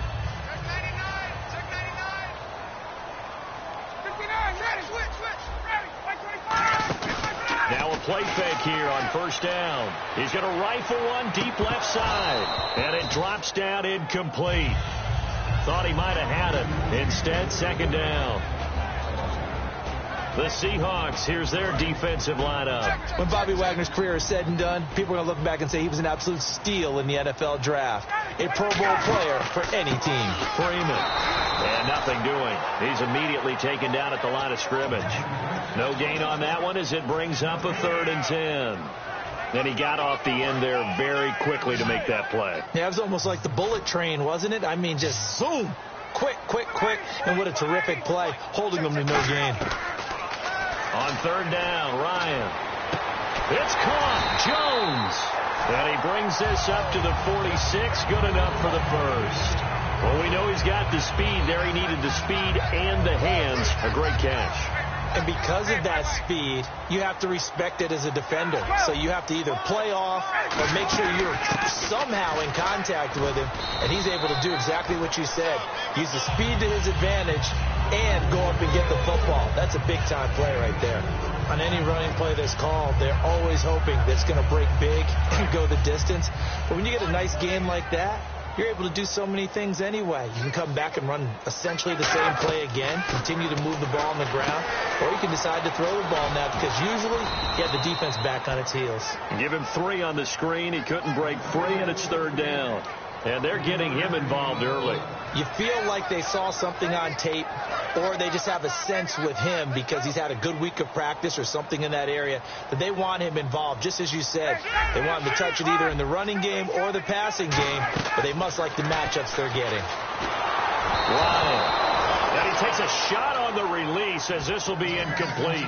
Putting pressure on the guy throwing the football is always good, but when you can couple that with contact on him that leads to an incompletion as we just saw there, that's winning football.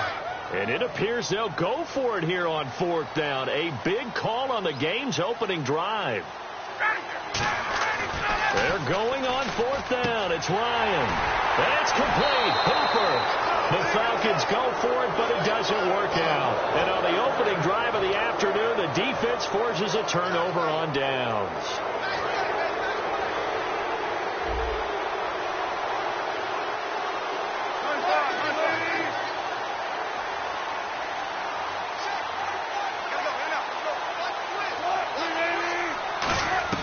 Throwing now, Wilson on first down. Looking for Baldwin, intercepted. A great read, and it's picked off. And the return comes to a halt right at the 44-yard line. Atlanta now coming out on the field. And this offense last time turned it over, went for it on 4th, didn't get it. They're lucky, though, because no points against the team on the board, but we'll see how they respond. Yeah, they've got to get a lot of credit to their defensive teammates, don't they? They had their backs on that last series, and because they did so, That allows the coach to still stay aggressive on offense and maybe go for it again in a similar situation. I was going to say maybe makes that offense feel good, but when you know you've got a defense making stands like that. Yeah, that'll loosen up things a little bit, won't it? Maybe you'll play a little bit better the next time you have the ball. Now it's Ryan. And incomplete there. A nice hit. Jars the ball free and brings up third down.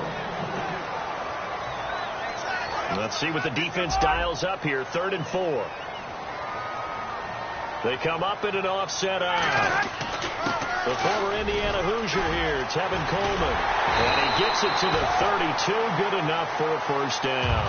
He goes for 18 there as the drive will continue. How many times do we say in this game that speed kills, and it does it in so many different ways? In this case, you got a back who's quick and shifty, can make moves, make people miss, but also gets to and through a hole before it can close down. That's some of the benefits of that speed, not just outrunning people in the secondary. That led to a really nice gain. No gain on the play there, 2nd down. And, Brandon, every running back wants to use their speed in order to get out in front of things. Sometimes you just have to be patient, let blocks develop. On that play, that didn't happen.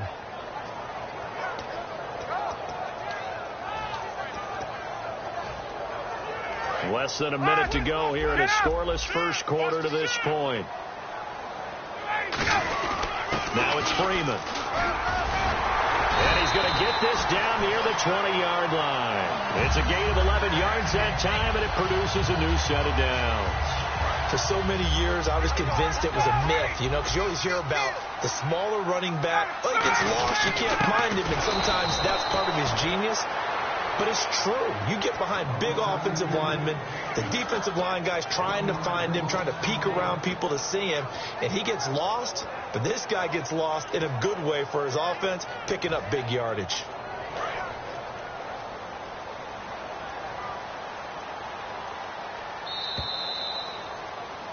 Alongside Charles Davis, Brandon Gaudin, it's the Falcons in possession to begin quarter number 2, but they face a 2nd and long to start things out. And here comes play number 6 on this drive. They come out here in the eye. On the counter, Devontae Freeman. And able to push his way forward here for a good little gain. 5 yards on the carry there, and it leaves him with 3rd and about 6 yards to go. 7th play of the drive upcoming here on 3rd and 6. To throw is Ryan. And this is Gabriel on the catch. They get only 4 that time as that leads us to a 4th down. Now that's going to be a tough one to explain when they get together and watch the game film, isn't it? I mean, they had the right call, had the out route. He's got to know where the first down sticks are, yet he steps out of bounds that close. Not their best play. And no field goal try here from the red zone offense out there. They'll go for it on 4th. They'll run for it. It's Freeman. Devontae Freeman, his shiftiness doesn't pay off here in short yardage. And the Seahawks are going to take over the football. The Seattle offense now set to come back out on the field. And last time wasn't pretty. One play and an interception. We'll see if they can do better. I want to see if they want to go ahead and throw the ball again now on this drive after what happened on the last one. Throw it on the first play. Give the quarterback some confidence. See what happens. Well, partner, tough loss for the Seattle Seahawks on the road at Atlanta in the playoffs. But Doug Baldwin, you know he's always going to compete. 5 catches, 80 yards, and a touchdown. Try to keep them in the game. Earlier, you were talking about the offense running through Russell Wilson. Doug Baldwin and the wideouts. How do you see that going forward for Seattle? Well, I think that they are well equipped there. They have to get Tyler Lockett back. He was injured late in the season. But Baldwin is a top-level receiver, finally getting the respect that he deserves. Jermaine Kearse is still around. Obviously, Paul Richardson came on late in the season. They have plenty of targets out there. They may go for one later in the draft, but I don't think it's a priority. And he finds Jimmy Graham. 8 yards there on a first down. Partner, it's a lot of fun watching the NFL now, isn't it? Because when the big fella runs routes, it used to be when we were kids, he'd run about 3 different routes, and that was it. Now he can run anything and catch the balls we just saw there.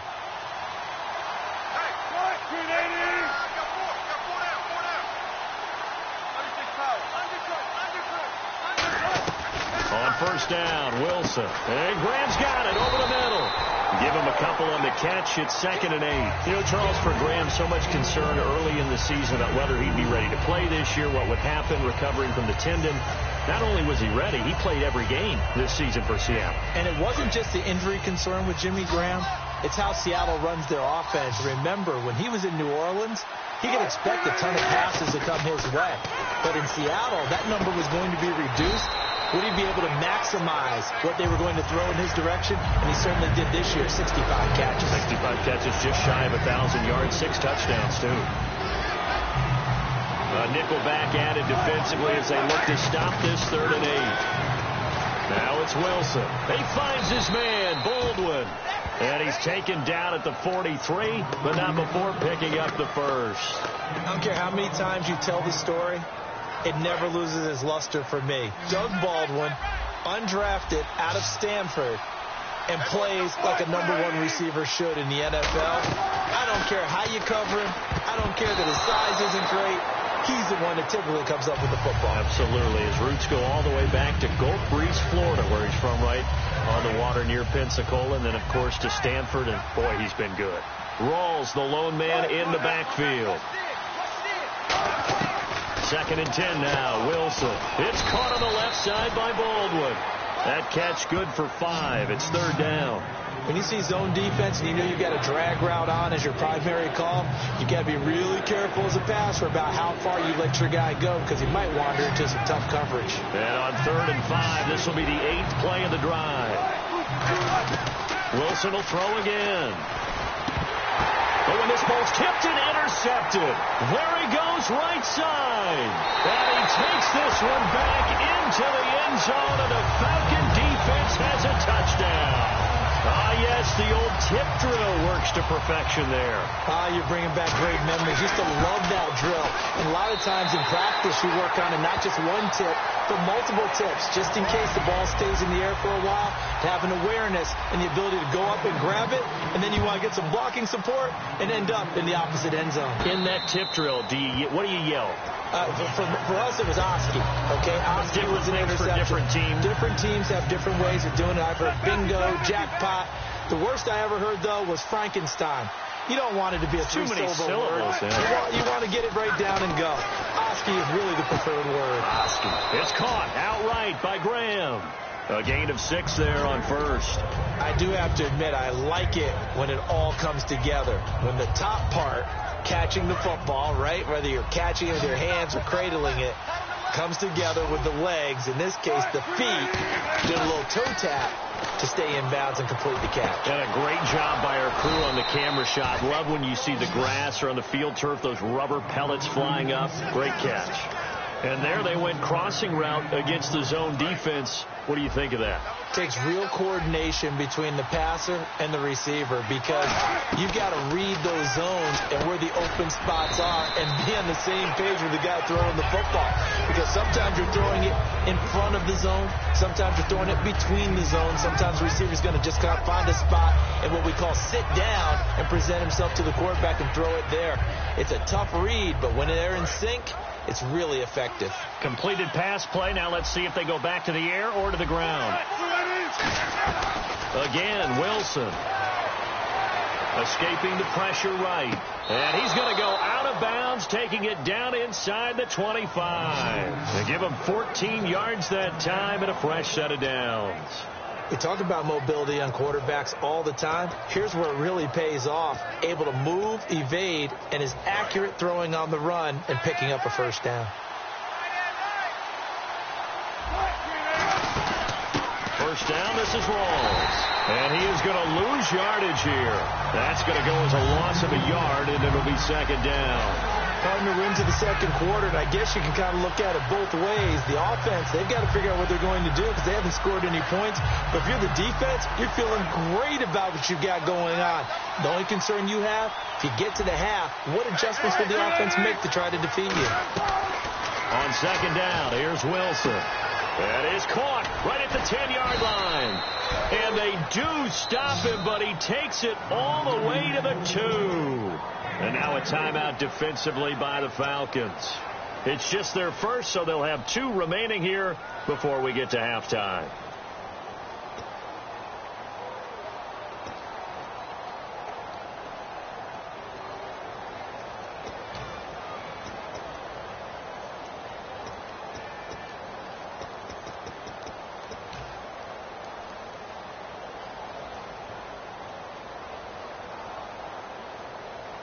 So after that big gain, let's see what else the offense has up its sleeve.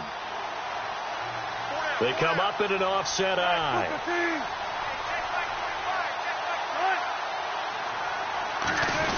On the ground, Rawls.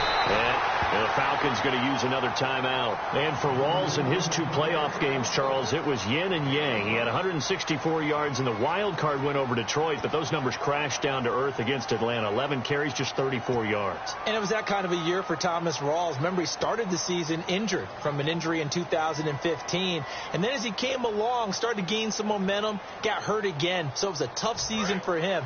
I think Seattle's going to continue to look to add to the running back position through the draft, free agency. They like to have a lot of runners around.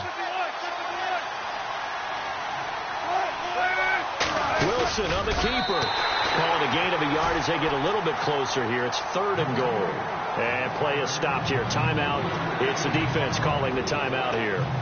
And with halftime on the horizon, they'll be out of timeouts from here forward.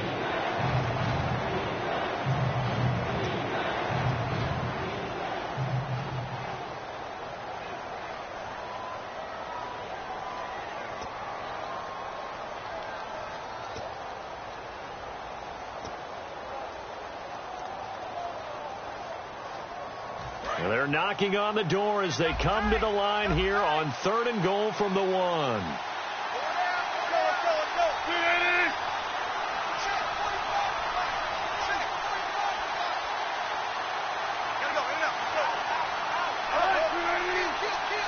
They come out here in the eye. Here's Wilson. He dropped it. Couldn't hang on in the end zone. So no 6 points, incomplete. On 3rd and 1, I think everyone in the stadium thought they'd try and run the football there, but they tried to surprise the defense and hit something through the air. Instead, it results in an incompletion.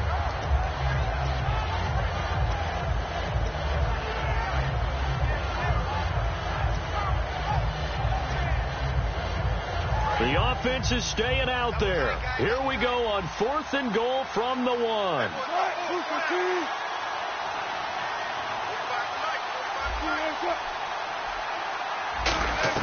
They're going on 4th and he's got it. Caught in the end zone for the Seahawk touchdown. Doug Baldwin there to make the grab. And the Seahawks just an extra point away from tying this thing up. It's good, and we're all tied at 7 apiece.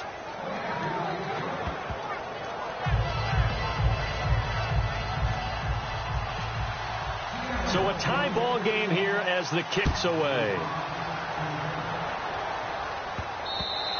And this will not be returnable. It's out of the back of the end zone for a touchback. Atlanta now coming out on the field. And with time quickly fading here in the second quarter, not sure how aggressively, offensively they want to play this. I think we'll find out just how much they trust their guys in this situation if they decide to take a shot. Here's Ryan. And it pops free. The collision there jarred the ball loose and brings up 2nd down. As tight ends go, he might not provide the super flashy plays very often, but he's pretty reliable. Usually an excellent target and normally catches what's thrown to him, but he didn't on that play. So 2nd and 10 here.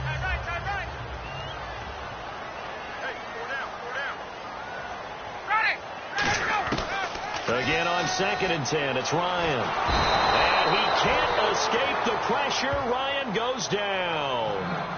And now the Seahawks are going to take a timeout here on defense. It's just their first, so they'll have 2 remaining here before we get to halftime. They come out 5 wide, 3 of them to the right side. 3rd and long, it's Ryan. Going for the deep ball. Incomplete, and we're down to 8 seconds now. I know exactly why I tried to throw the ball to Julio Jones there. He's never considered covered. He's either too fast or too strong. You always try and get it to him. Especially on those deep passes.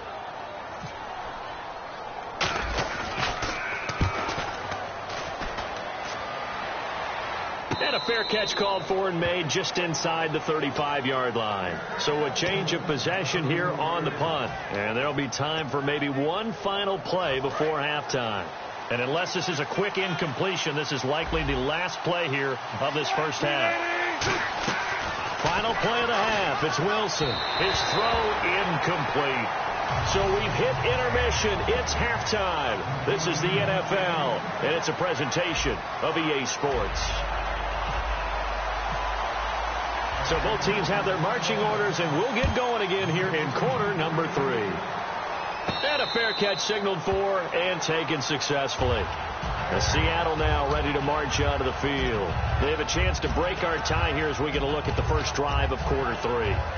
And it's such a tone setter, isn't it? Because both sides trying to seize momentum to begin the half. What do they have dialed up that'll give them an advantage to move the ball downfield? Let's find out what they have dialed up. They come out here in the eye. Second half starts with a run by Rawls. Oh, he's got a little daylight. And he's taken down, but not before he gets this into enemy territory across the 40. Sometimes it's hard to believe, but there are times this game is about patience, isn't it? Has had the game he expected, but that run there, that may get him going. I was just going to say, maybe that gives him a little juice, because you're right, he struggled, especially in that first half. Yeah, and I know the great ones always think to themselves, just hang in there. I'm just one big carry away from busting this open. That's a good start for him. Back to the ground on first. Again, it's Rawls. And he's going to fight his way forward here for a modest gain. It's a 6-yard pickup, and it gets him to 2nd and 4. This drive is turning into an extended one, and the guy carrying the ball, he's becoming more like a body blows guy. Every carry is putting some damage on the defense. So after a while, I'm not too sure how many guys are going to want to run up and tackle him. On 2nd down, Rawls. And he'll get about 3 as he's brought down to the 28.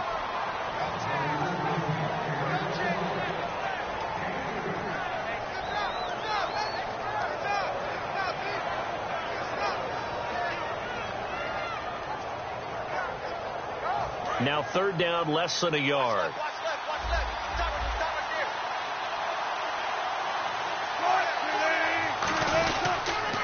Wilson turns and gives to Prosise. And he's able to pick up the first down here before he goes down at the 26. 3rd and 1, partner. No need to be fancy there. Just use some force and move forward and pick up the first down. Possible run anticipation. Here's the D-line sandwiches together. Wilson a give to Rawls. And he stopped immediately there. It's a loss of a yard there, and now 2nd down. It's not always as straight as that team wanted it more than the other, but on that play, it actually was true. They were faster to the ball.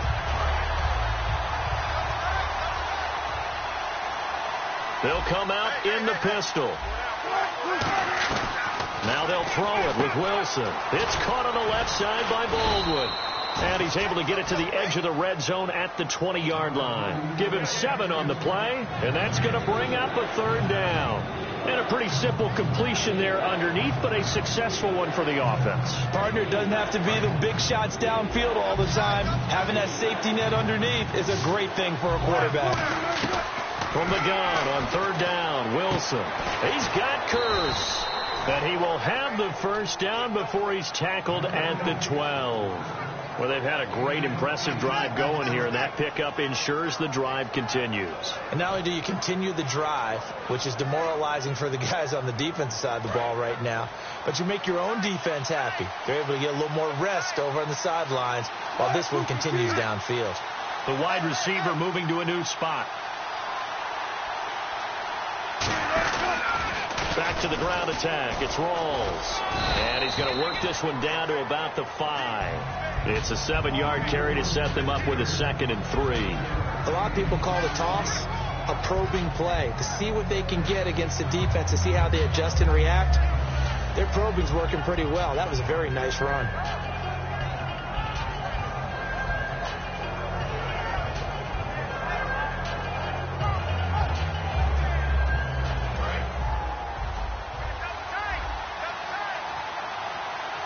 They come out with 1 back and 3 tight ends. They'll run it here. This is Reese. And he's maybe going to get this back to the 4, but that's about all. Well, big man with ball.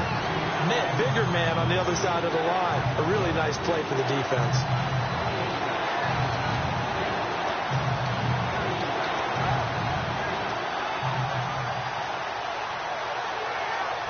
Play number 9 set to come here on the drive on 3rd and 2.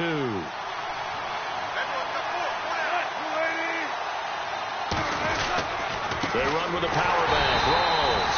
And he'll get blown up behind the line of scrimmage. Back at the 6. He lost 2, and it brings up 4th. The defense won that play so fast that I think if the running back even had time to notice if anyone was there, it was just a blink of an eye, and there was a loss on the play. And Hauschka's kick is good. And they take the lead here now at 10-7. And that field goal caps an 11-play drive. That's a lot of offense to run to only get 3 points, but they'll take them. Anytime you can put anything on the board, you run to your sideline somewhat happy. And that'll carry over the back line of the end zone for a touchback. Here comes the Falcons offense. It's their first possession of the second half now. And on the last go-around, they really couldn't get anything going. They had to punt from deep inside their own territory, which means you're going to lose the field position battle as a general rule. What they're looking for now is a little more consistency, move the ball at least a few times on offense, get a couple of first downs, and hopefully flip the field. Yeah, just something to build off of. That's what they're looking for here. I know exactly what's going to be said about that play from the defensive perspective. What's that? That's why I tell all you guys we need more than one tackler to the ball. He broke the first tackle. Luckily enough, there were more people there to get him down. This is Freeman on 1st and 10.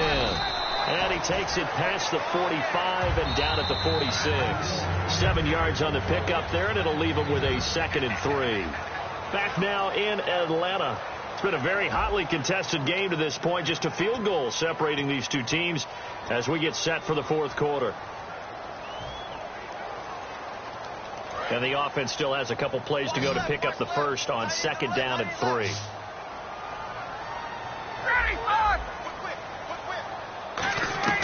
On 2nd down, Ryan. He's going to walk one deep left side here. Got a man. It's caught at the 6-yard line. Touchdown, Falcons. Julio Jones, 54 yards. And the Falcons have taken the lead here in the 4th. Now after the touchdown, it's Bosher to kick it away. And no return on this one as the fair catch is signaled for and taken. The Seattle now ready to march out of the field. And last time they got 3 points, but it was a chip shot field goal. And when you go to the sideline after a chip shot field goal, maybe the offense not too happy. It's a balancing act, isn't it? Because you're exactly right. They're none too pleased that they didn't punch it in for 6 points. But they also have to remember they did put points on the board. 3 points is 3 points. And in this league, you take points when you can get them. Not easily done. The drive begins with a run by Rawls. And they're able to get this one across the 35. It'll go as a gain of 12. And it's good enough for a Seattle first. Every now and then when we see a really good run, we really tend to focus on what other people did in order for that run to happen. What the offensive line did, what the receivers did to help. Sometimes the running back's pretty good too. And on that play, he picked up a lot of good yardage and made it happen with great effort. A 10th carry for Thomas Rawls. A gain of 3, 2nd down.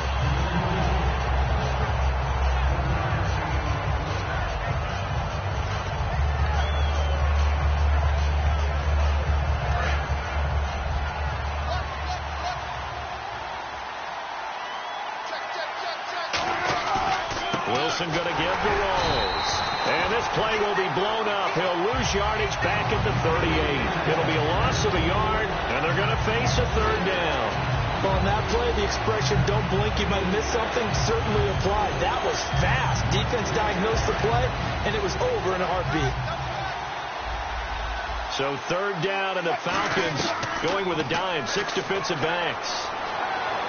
And that is incomplete. He was trying to get it to Jermaine Kearse, and it's 4th down. Here's John Ryan now as he's on to punt for the first time this afternoon.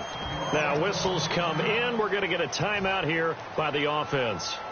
It's just their first. They'll be down to 2 remaining as we step aside here in the 4th quarter. 1 score down. Here we go. They're going to go for it here on 4th down. Again, we'll see the pistol here.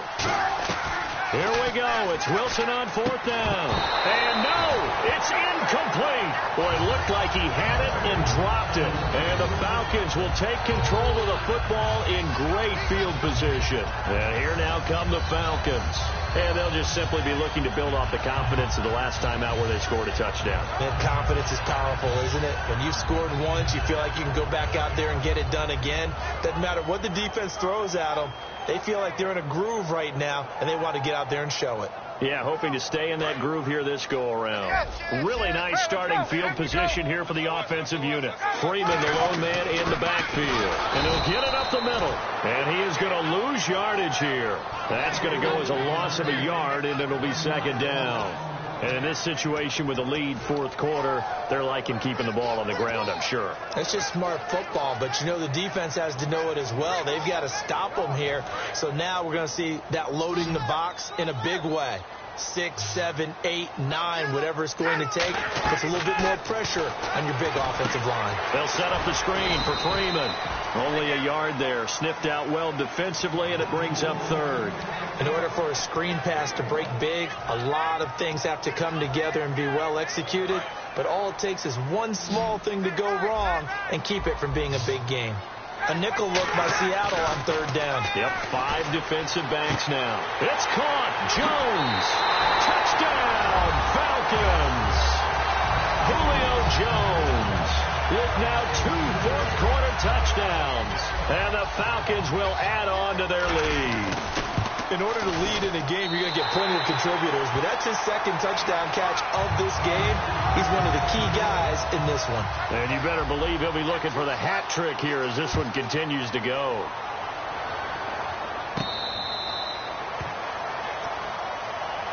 The Seahawks offense now, they get ready to come back onto the field. And last time out, went for it on 4th down, turned it over, gave them great field position, turned it to 6 points, so they've got to recover here, Charles. It's amazing what one decision can do in the chain of events, right? The decision to go for it on 4th down, it caused every bit of it, but it showed confidence. Hey, I've got confidence in you guys. Go pick it up for them. Didn't happen. Also showed confidence in the defense. They didn't pick up their end of the bargain, so now they've got to come back out and start over and rebuild that confidence.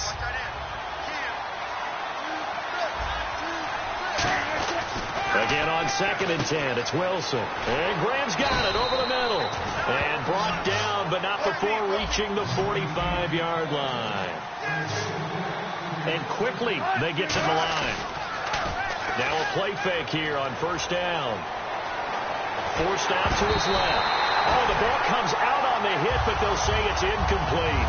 You got to give some credit. They're able to hop up in the air and bat that one away. And that's frustrating for an offensive lineman because the only recourse is when he goes in the air to try and get some type of a pop or a shove, hoping to bring his arms down. Baldwin with it over the middle. And he's brought down. He got 18 yards out of that one, and it gets him a new set of downs. And now they're in the hurry-up. They go play action here on 1st down. They'll buy some time right. And that's complete to Luke Wilson. That one good for 10 yards. And that'll bring up a 2nd and just about a few inches here. So there on that play, offensively, they ran the crossing route. Defense was in zone coverage. So as a former DB, how tough is it to defend that? It's really difficult because your natural inclination is to chase the receiver and maybe leave your zone. So you have to have discipline in order to talk to your other coverage guys and let him know that that receiver's crossing from your zone to the next zone. He's coming your way. Make sure you have him. And then when the ball is actually thrown, secure the tackle. When they're moving on crossing routes, if you miss a tackle, it usually results in a big play. And here comes play number 6 on this drive. They come out here in the eye.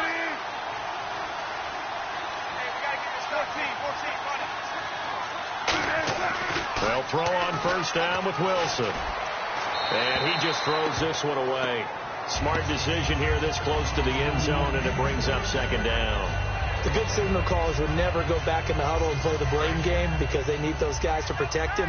But on that last one, his offensive line, they lost their leverage very quickly, and that's why they were able to get to him and hit him as he tried to throw the football and force an incompletion. 6 yards is the pickup, and that'll lead to a 3rd down. This will be the 8th play of the drive here. 3rd and 4.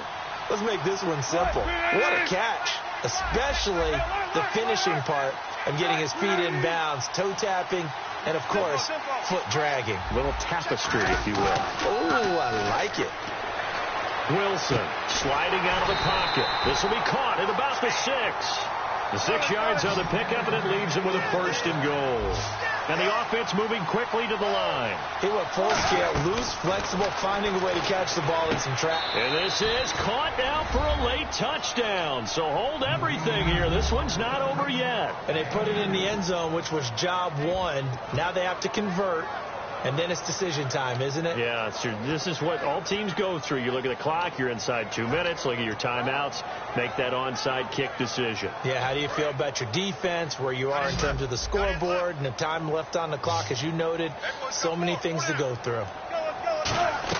Wilson going to throw for it. And this is caught. They got it. And that could be an important 2 points. It gets him back within a field goal. So they got their touchdown, now down a field goal. Here comes the onside kick.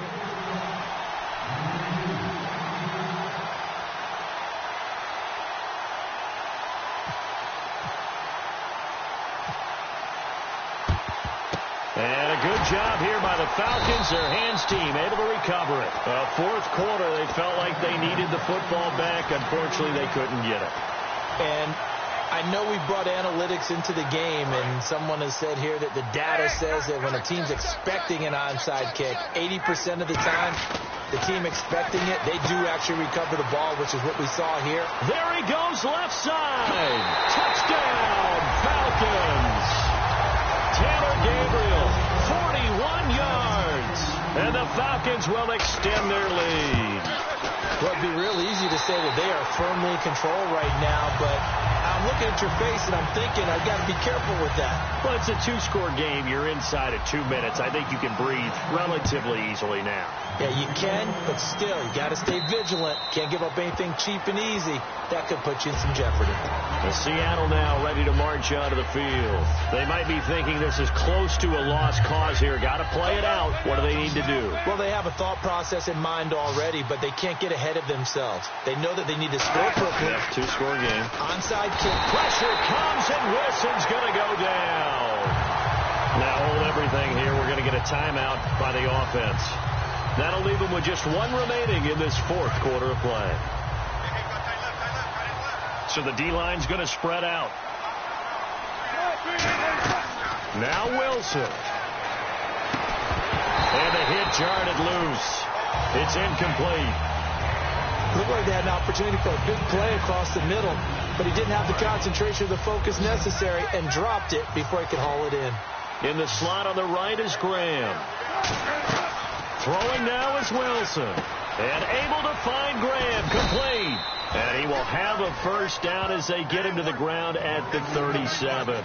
An ex-teammate used to tell me all the time, I hate experienced quarterbacks because no matter what, you really can't hide what you're doing. And I think that right there, he knew right away where the blitz was coming from, where his primary guy was going to be, and he ended up going to a secondary target for a nice game. I was just going to ask you, that wasn't the primary target. He's so good at that, isn't he? I think he knew right away that he wasn't going to get to his primary guy. I think he read that as soon as he got to the line of scrimmage, knew where the pressure was going to come from, and said, I know how to beat that. And that's what he did. It's caught on the left side by Baldwin. Give him 11 yards that time and a new set of downs. And the offense lining up 1st and 10. Wilson to throw. He couldn't quite hold it. Got hit. Ball pops out. Incomplete. My high school coach John Ford used to say all the time, if you're in a bad situation, laddie, don't compound it with a bad decision as well. And I think that's what we just saw there. Harassed in the pocket, and he throws into double coverage anyway. He called you laddie? And this is intercepted, and that should do it. Picked off.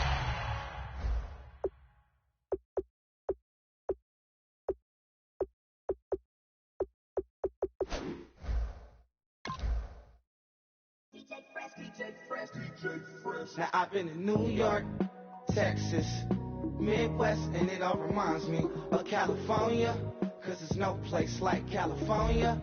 California, AATL, and W-I-A-D-M-V.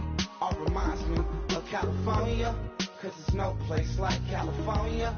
California, New York, Texas, Midwest, and all reminds me of California, cause there's no place like California. California, I got some out in Dallas, now I'm smelling like LA. Met a from Miami to the Machiavelli. Left the kids on the belly, left the vid on my celly. She ate like spaghetti, I'm hitting gas and Tretti. Met some killers in Memphis, like they from Oakland. Give me my flowers while I can smell them. Ain't talking about roses, literally I'm lean. Mix it like a bought it in Nashville. Then I woke up in Tulsa, Oklahoma. It's sun, California, but nothing like Compton. It's more like Calistoga and it's hot as Arizona. I pop me up Fresno, hard colder than Minnesota in October. Don't interrupt, darling, I'm in the zone. Why does everywhere I go just remind me of home?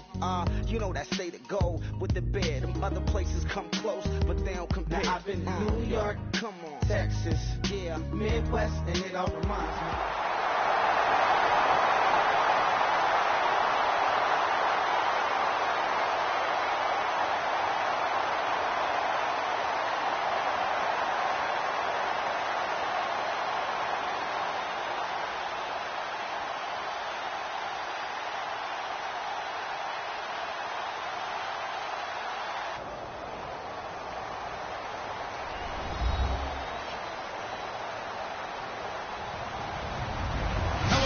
I'm Larry Ridley. You're tuned into the NFL on EA Sports. We've got a good one on tap today. There's going to be two quarterbacks ready to get it done on the gridiron. It's Manning's Giants going up against Ryan's Falcons. With that, let's send you to Atlanta now, where Brandon Gaudin and Charles Davis are on the call.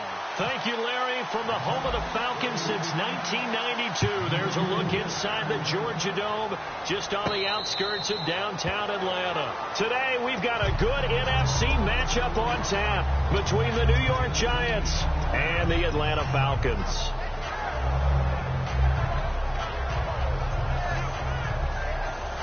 Looks like the defense in press coverage here.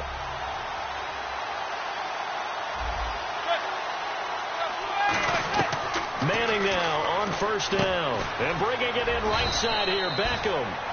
5 yards on the catch there, brings up second down.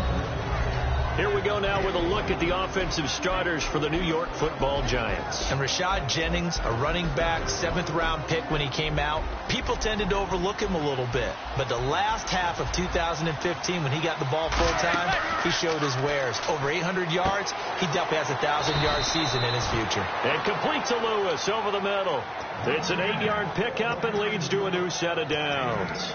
I think that's a big pickup for a first down, because when you run a drag route against zone, you're sometimes asking for trouble because you might run into a defender. Yeah, well, there they ran into a first down, executed it to perfection. Manning now on first down. He's going to loft one deep left side here. And at the 7-yard line, the catch is made. Manning to Beckham, a big play there.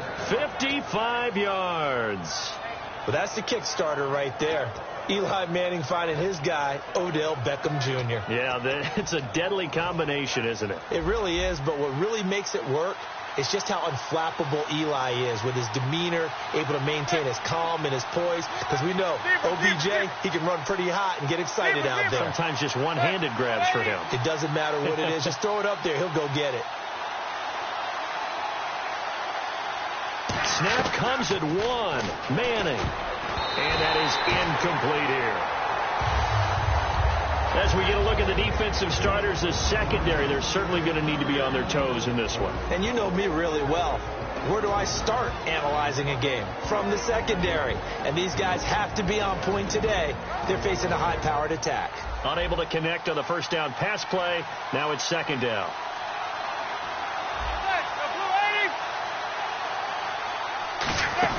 Again, they'll throw with Manning. That's complete right around the 8. And he will take it on in for a Giant touchdown. Odell Beckham from 6 yards away. And the Giants take it right down and score on the opening drive. It's up, it's good, and the Giants have a 7-0 lead. After the touchdown, it's Robbie Gould now to kick it away.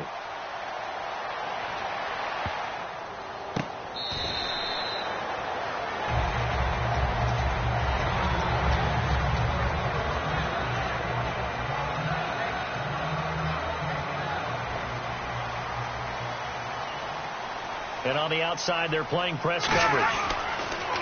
They go play action here on first down. Oh, he's going to air it out right away. That's caught inside the 20. And he is down deep into Giant territory. A great job pulling that one in from a guy, as we know, who can really blaze. He's got a lot of speed. And that speed can work for him so many different ways. Sometimes he just takes off and goes and just runs past people.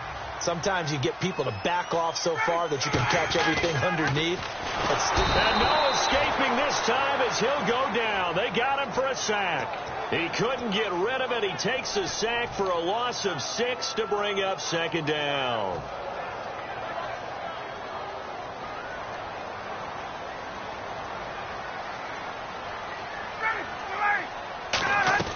On second down, Ryan. And pressure coming, and they got him once again. Olivier Vernon in there to get him. And this pass rush strong now. That sacks on back-to-back plays.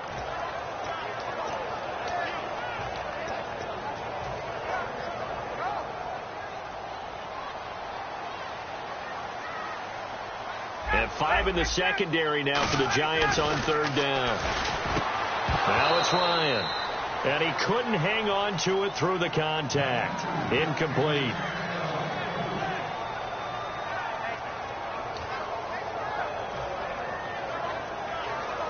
So on fourth down, off goes Matt Ryan, and on is another Matt Bryant. From the left hash mark, this a 43-yard attempt. And the 14-year trusty veteran able to knock it through. And they are on the board, but still trailing. It's 7-3. So he splits the uprights there, and I would imagine it's nice as a kicker. Right when it leaves your foot, you know it's good. Yeah, it's kind of like a golfer that picks up his tee after a nice drive without even watching it land. Solid analogy. I like it. Here's the Giant offense now as they get ready to take over here. And they were able to punch it in the end zone last time. They'll be looking to do that again here for the defense. Obviously, they'll be looking to stop them from punching it back in the end zone. It always is punch-counter-punch, isn't it? And which team has the advantage? Well, let's just go back. Last time on offense, they rolled downfield, got into a good rhythm. You can see a little more bounce in and out of the huddle. You can see the sideline really get into the game. So defensively, you're thinking to yourself, how do we take that away from them? How do we get the advantage back? Let's see what they come up with. I think pressure is always the first way to go. You love pressure. I love it. We'll see if they dial it up this drive. The slot man in motion right. They stay on the ground. Again, it's Jennings. And he is going to lose yardage here. He lost 2 there, and it's third down. The evaluation process in today's NFL does not take into account as much bulk as it does speed. And that's what we're seeing with the linebacker position. Those guys that can run, they can play at any spot because they can make plays on the opposite side of the line of scrimmage. Now Manning. A screen here to Vereen. And he went nowhere. He'll lose yardage back to the 29. Losing 2 yards that time, and now it's fourth down.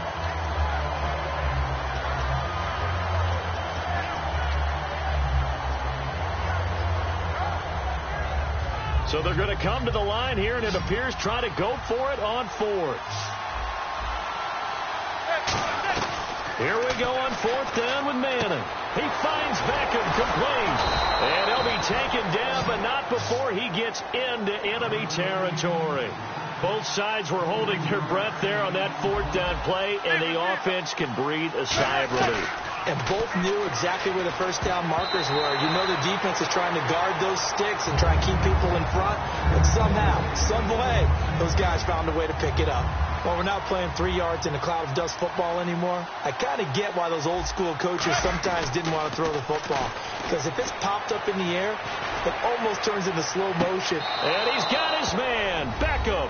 Touchdown, Giants. Odell Beckham with his second touchdown in this opening quarter. And the Giants add on to their lead.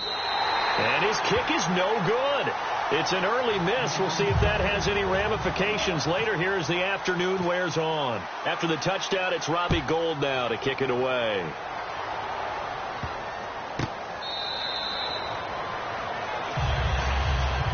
Now the Falcons offense gets ready to head back onto the field. And it's tough to win games if you're going field goal, field goal, field goal here. They got field goal last time. Now they'll be looking for a touchdown. They're looking for the big chunk now because, as you noted, the field goal way of doing it makes it that much harder. It puts more pressure on every possession for you now. Oh, a ball batted in the air, and now it's intercepted.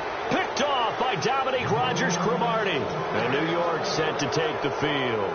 They told us repeatedly earlier in the week in our meetings, we need some plays from our defense here on the road early. They got one. And don't think they were above all week long pointing out to their defense that the other defense is rated higher than them. You going to let that happen, guys? Is that how we're going to play? And they responded to the challenge. Give them 18 on that one. And it'll give the Giants a first down. Alongside Charles Davis, I'm Brandon Gaudin, and it's the Giants with a football here as we begin quarter number 2, and they've got it here with a first down.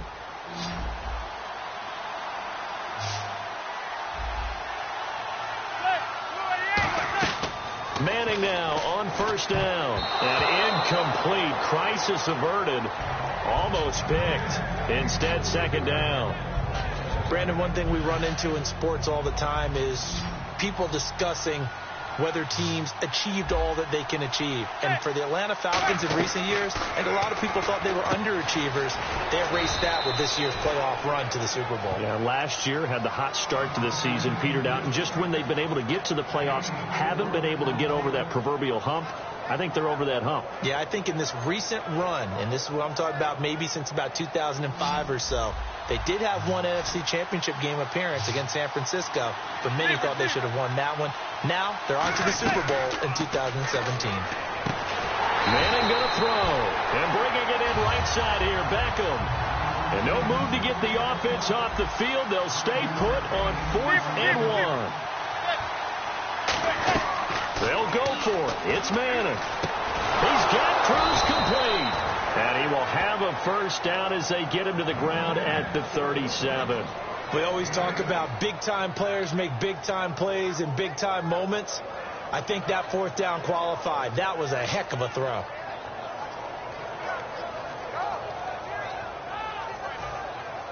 Looking to jam the receivers at the line here. Press coverage look defensively. On 1st and 10, here's Manning. It's caught by OBJ. And he's going to get this inside the 30. And not what they want to see here. He's still down on the field. Obviously such an important part of their passing game. And the training staff, they're going to have to attend to it. Fresh set of downs here.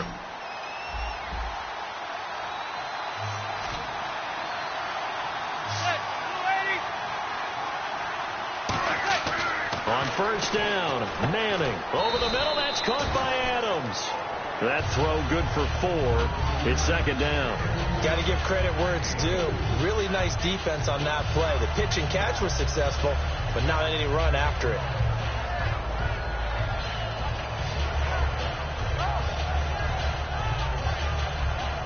And they're 6 yards away from picking up the first here on 2nd down.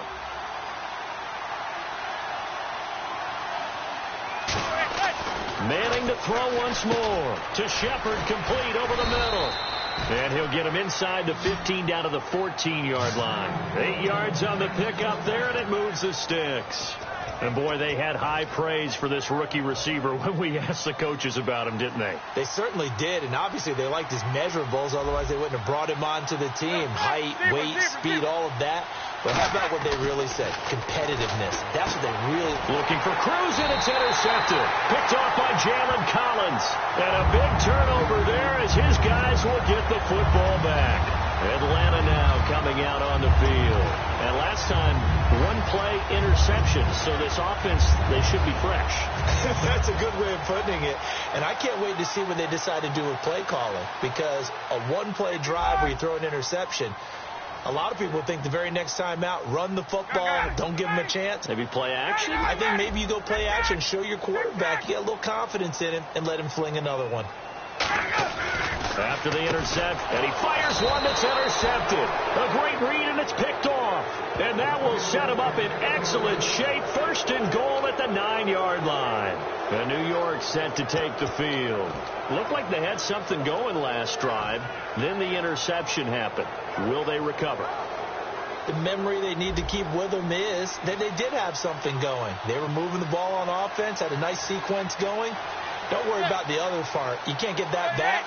Let's go back to what you were doing well before. I thought you were going to say they need to have no memory, but remember the good part, forget the bad. I like that even better. And he will take it on in for a giant touchdown.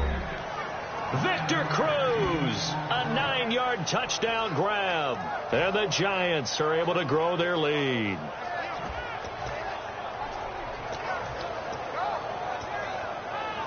And they will line up now for the 2-point try.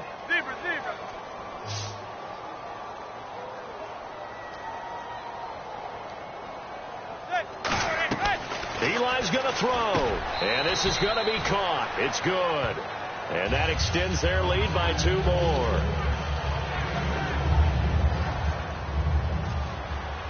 After the touchdown, it's Robbie Gould now to kick it away.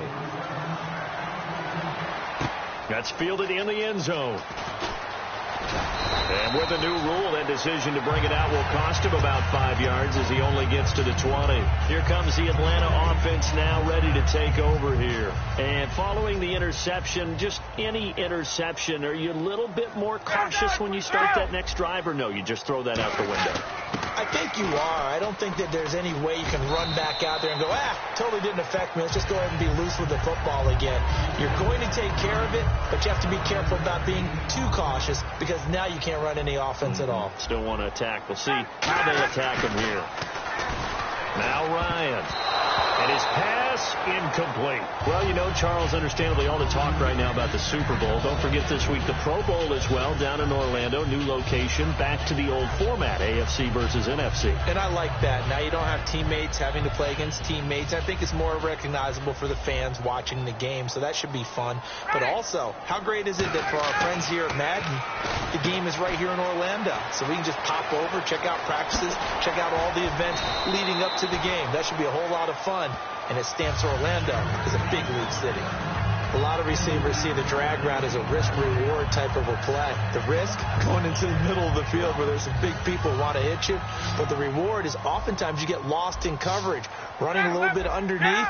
And when you catch it just right, as we just saw there, the end result can be a big, big play. Ryan. And finding the tight end Hooper. 1:59 to go in the first half. We're back to Atlanta right after this timeout. Second and very short here, less than a yard. Shipped together here from the D-line. Now Ryan going to give it to Freeman. And he'll get him inside the 15 down to the 14-yard line. Call it a gain of 7, and it gets him a new set of downs. They're going to hurry back to the line now. Ryan hit, and he lost the football. And a big turnover there as his guys will get the football back. The New York set to take the field. Well, partner, they went empty set there. No backs in the backfield. All receivers out in the pattern. And in this situation, you know what the quarterback has to do? Act as his own blitz control. Yeah, he's got nobody else there to protect him. No one else there to protect, which means he's got to get rid of the football and absorb the hit, but not go down and fumble the ball. They'll begin the drive with Rashad Jennings. And he is met at the line of scrimmage, and he goes down right there. It's a loss of a yard there, and now second down. Partner, that defensive win reminds me of something a coach of mine used to say all the time. If you really want it, you'll find a way to go get it. And the defense did exactly that. Nowhere to escape, and he goes down. And now a timeout defensively by the Falcons. It's just their first, so they'll have 2 remaining here before we get to halftime.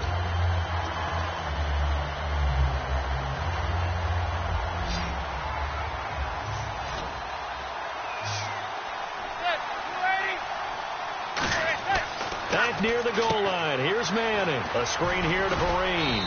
And they'll get him. And the Falcons going to use another timeout. So that means they're down to 1 remaining here as we head toward halftime. I wonder what was going through his mind when he got the play call. He just got sacked on the previous play. He knows they're coming after him again.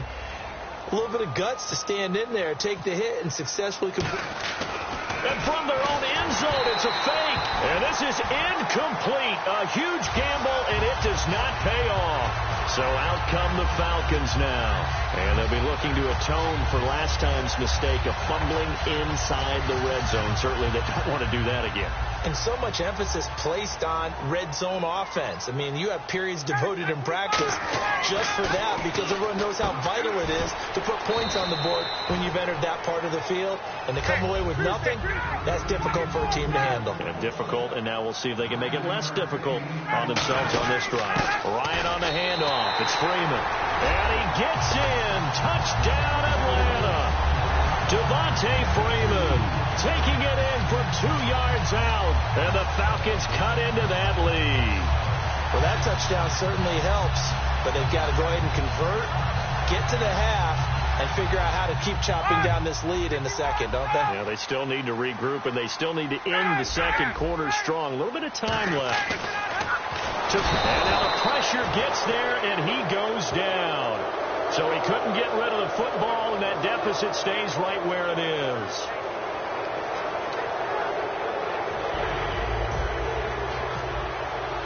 Now after the touchdown, it's Bosher to kick it away. That'll be taken in the end zone. And he is out of bounds here on the return. And you know, the man who sat in my chair the last few years, he has a theory. These plays, these safeties, they're so rare. Maybe they should be worth more than 2, maybe 4 points. I think he's got a great point. I really do, Brandon. But I would go ahead and up it to 6. I'm a former defender. Oh. To me, that's like scoring a touchdown. Easy now. I'll go 4. I don't know about 6. Come on. Come up to 6. A lot of points. Atlanta now coming out on the field. And the D-line pinching together must be expecting the run. Freeman, the lone man in the backfield. They'll throw on first down with Ryan.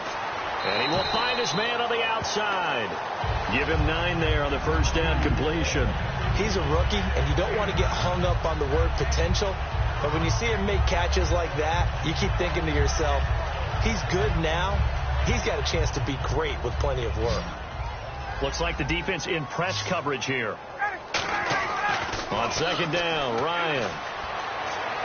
Oh, he'll want that one back. Incomplete. He doesn't drop too many in that department. Third down.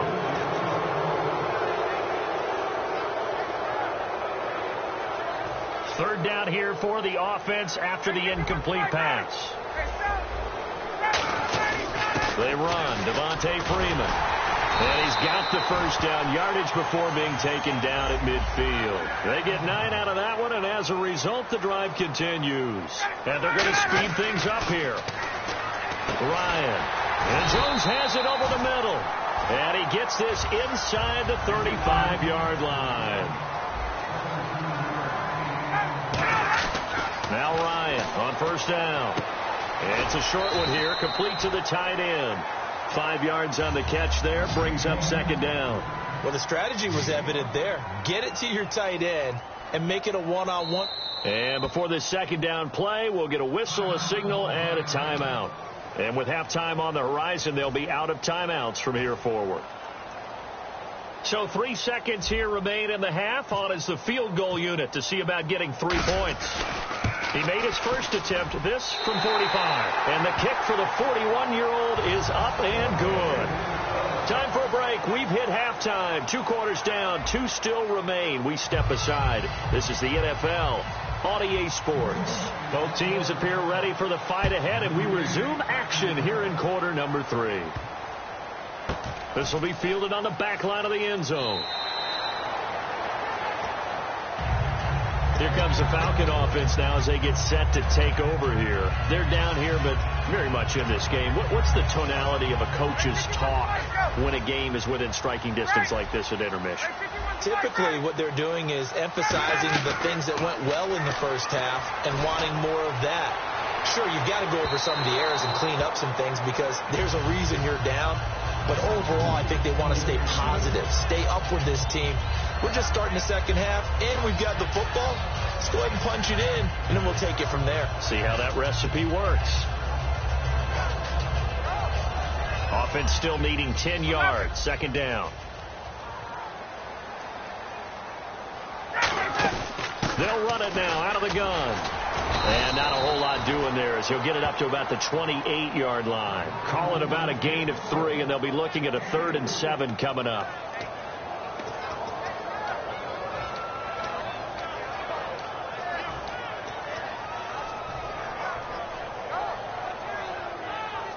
Defense looking to hold serve one last time here on 3rd and 7. Ready, let's go. Let's go. Coleman. They find some open field here. The 21 yards there as they convert on 3rd. At halftime, you have to feel like the defense had to be in a good position. They had to feel good about themselves. They've had this guy boxed in all game long, but after that run, that might be the breakthrough that he's looking for. Now they may have some difficulty dealing with him the rest of today. They'll run it now out of the gun. And they'll get him down here at about the 42. Just what you want on a first down run. Call it 8 yards. And it's 2nd and 2. And once again, leverage wins. The offensive line, lower than the defensive front.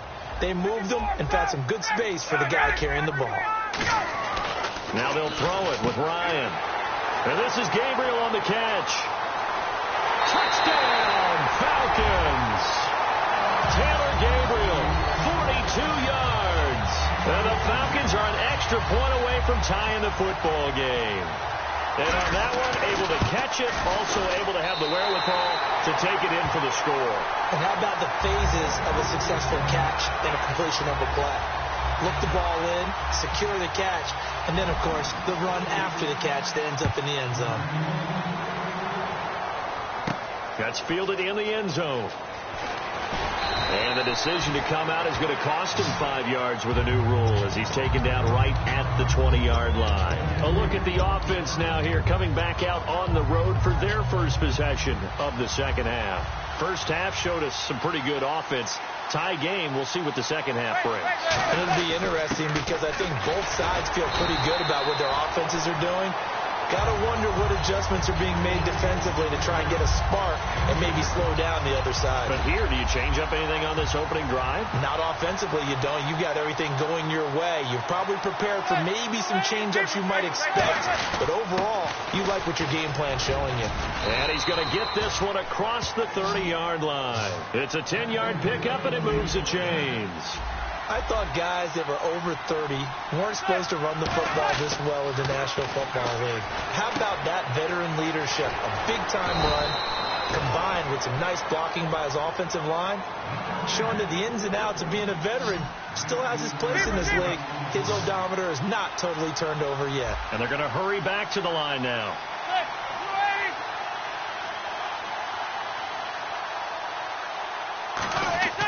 Throwing on first down is Manning. It's his target, the tight end, Will Tye.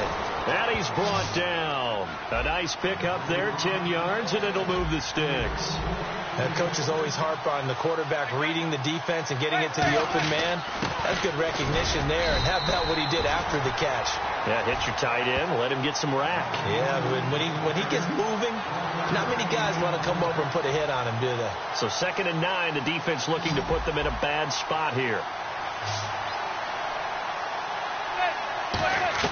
Now Manning throwing on 2nd down to Shepard, complete over the middle.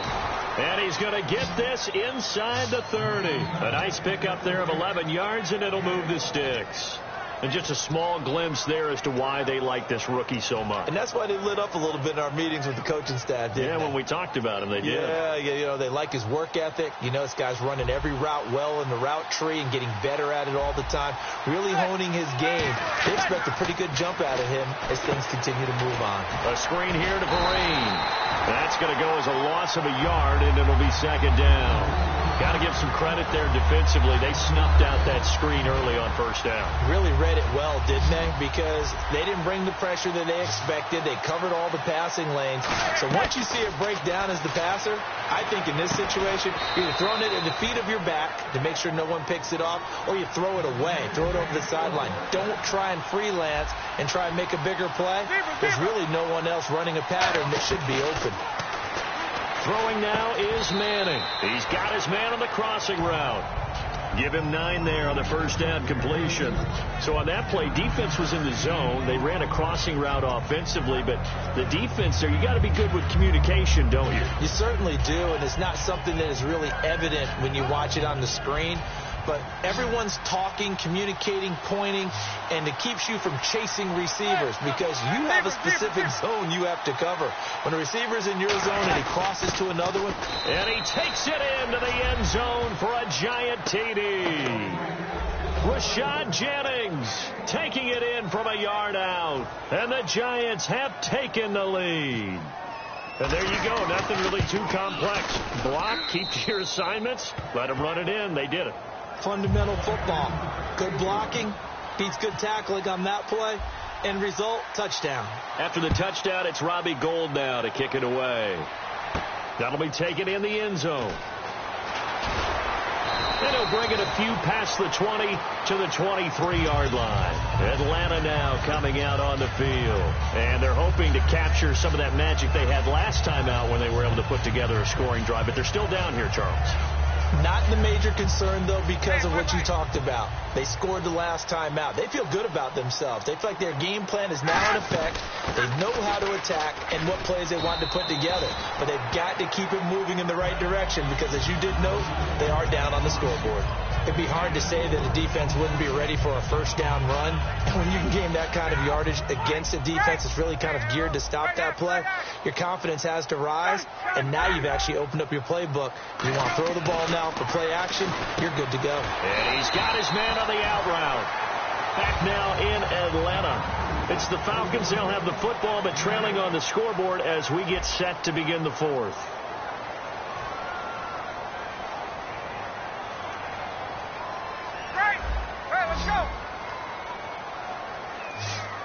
Freeman, the lone man in the backfield. He's going to get the football. And he's across the 40, 3 extra yards to the 43. A good run there on first down, and it'll leave them with a 2nd and 2. And some options here for the offense on 2nd and 2. Now Ryan on 2nd down. And he will find his man on the outside. And out of bounds on the other side of midfield across the 45. That was a nice completion on an out route, and those types of plays are the result of arm strength by the quarterback and timing by the receiver. Here's Freeman. And able to push his way forward here for a good little gain. Give him 5 on the carry there, and it'll be 2nd down.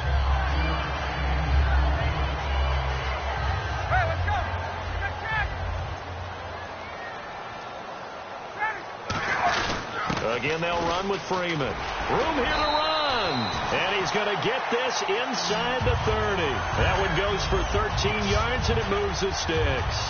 I absolutely love the run right there. This guy's known for his quickness, but also for his speed. And he's able to get to the 2nd level almost before you blink if you give him any type of blocking. Always talk about slot receivers, and they're usually known as quicker than fast. In this case, we've got a guy who's quick and fast, and he used it to great advantage. A gain of 6 there on first.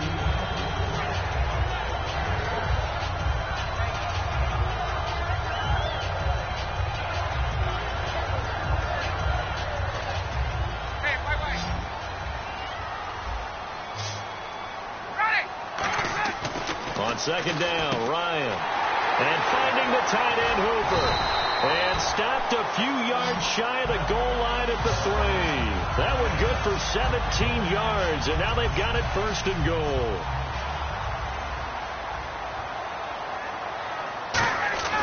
Here's Ryan. And this is caught for a Falcon touchdown. Taylor Gabriel, his 2nd touchdown of the afternoon. And the Falcons are an extra point away from tying the football game. I know Paul Revere talked about by land or by sea, right? You know, 1 by land, 2 by sea. He didn't mention air because right now we're seeing a big-time performance, aren't we? That's 2 touchdowns so far in this game. Where'd you pull that one from? And, you know, every now and then I actually listened in history class.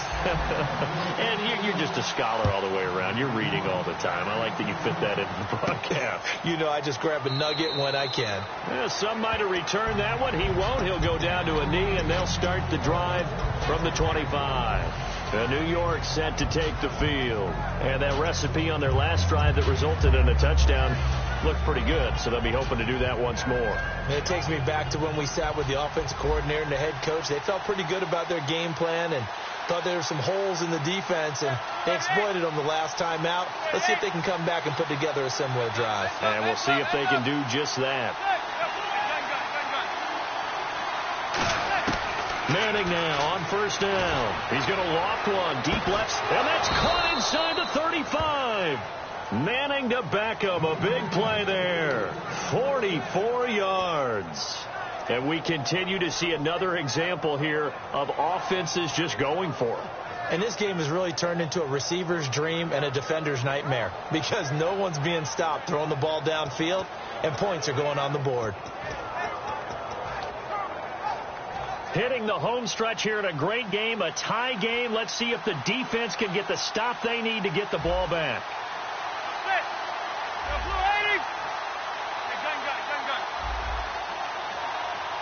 Possible run anticipation here as the D-line sandwiches together. Now it's Jennings. Trying to find a lane, but instead he'll get back to the line of scrimmage and no more. And now a timeout defensively by the Falcons.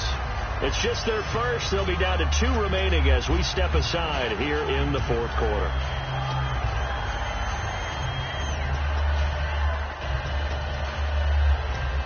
And at this stage in the game, every play is magnified here as we get down to the nitty-gritty. Manning to throw on second down. And he'll be hit as he releases it, and that'll fall incomplete.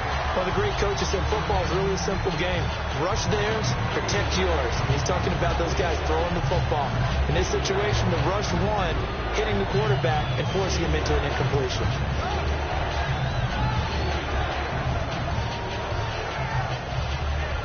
So a second down incompletion now brings up third down. Throwing is Manning on third down. And incomplete. The contact made the ball roam free and brings up fourth down.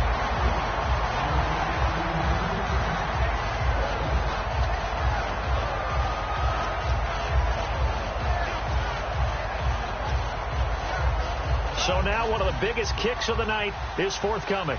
This for the lead in the final stages. And it is good. Oh, that one looked to be in trouble the whole way, but it does get over the bar. And with that, they will move out in front by 3.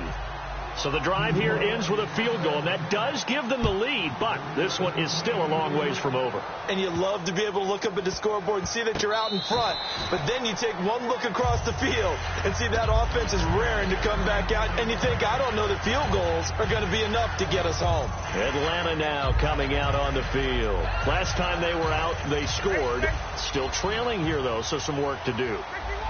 But it's okay in terms of mindset. Because they scored the last time, they're not quite as worried about being down on the scoreboard because now their confidence is a little bit higher. They feel like they've got something going, and they feel like they can attack again and put more points on the board. Are you scoreboard watching if you're the offense, or are you just focused on this drive?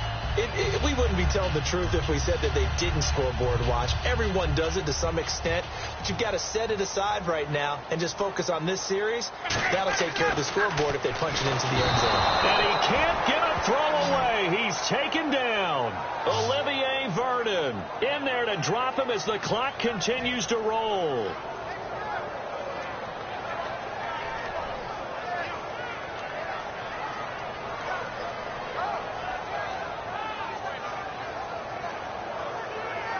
And you would have to think an obvious passing situation here on 3rd and 9.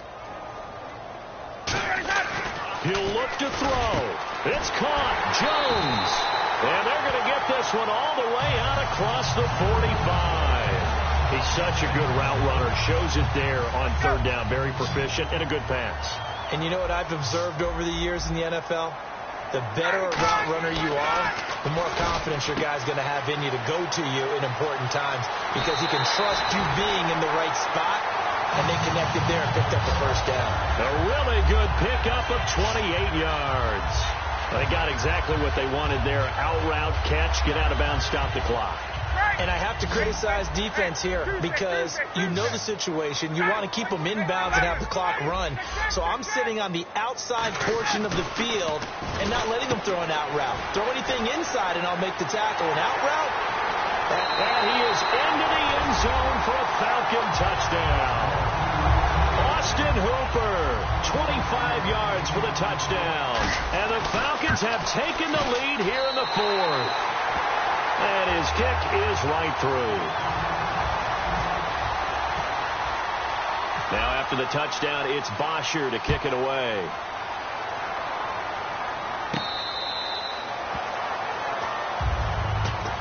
And the Giants ready to come out now. They're down here in a one-score game, but the time, it's a factor, but it's not a huge factor right now, is it? It's really not, because this amount of time gives them a chance to run their offense, to go through play sequences.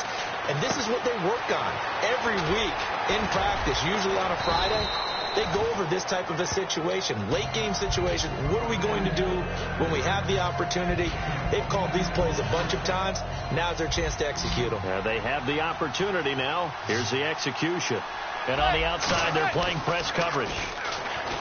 Back to throw. Now a desperate. That's caught inside the 20. And all the way in. Touchdown, New York. Odell Beckham in the final minute. And the G-men have taken the lead here in the fourth. So how many practices have we watched over time where the offense works on scoring late in the game and finding a way to win, as we just saw there? Just saw it right there. Now can they preserve that advantage that they just got?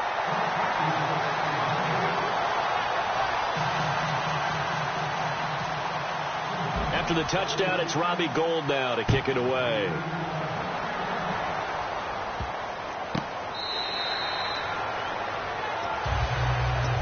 And the Falcons now making their way back out onto the field. They're only in need of a field goal, a decent amount of time on the clock. So tell me if I'm wrong. You don't have to be too panicked here. No, not at all. I agree with you. And this is where your preparation and your confidence comes into play. They've worked on these situations. They practice this all the time, They practice it all the time. They know what they want to get done. And in a lot of cases, the great competitors, they love this situation. They think they can go ahead and get it done. They practiced it. We'll see if practice makes perfect. Freeman again, a first down carry. And he will be brought down at about the 43 that time. Now whistles come in. We're going to get a timeout here by the offense. That'll leave them with just one remaining in this fourth quarter of play.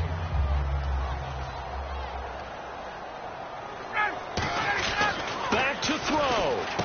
And this is Gabriel on the catch.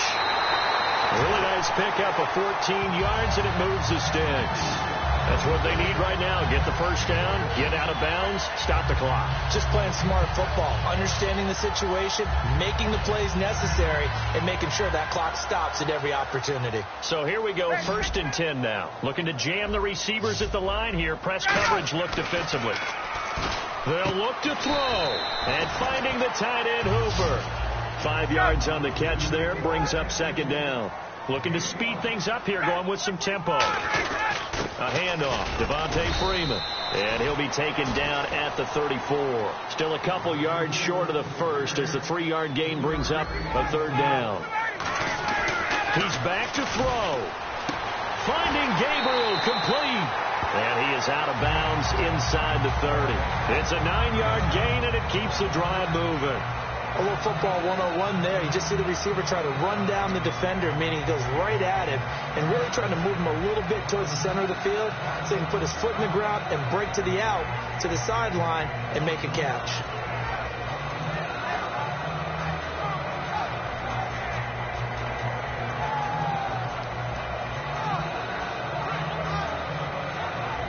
So it's all up to... And now the Giants will stop play as they take a timeout defensively. And as the two teams talk it over on their respective sidelines, we take a break.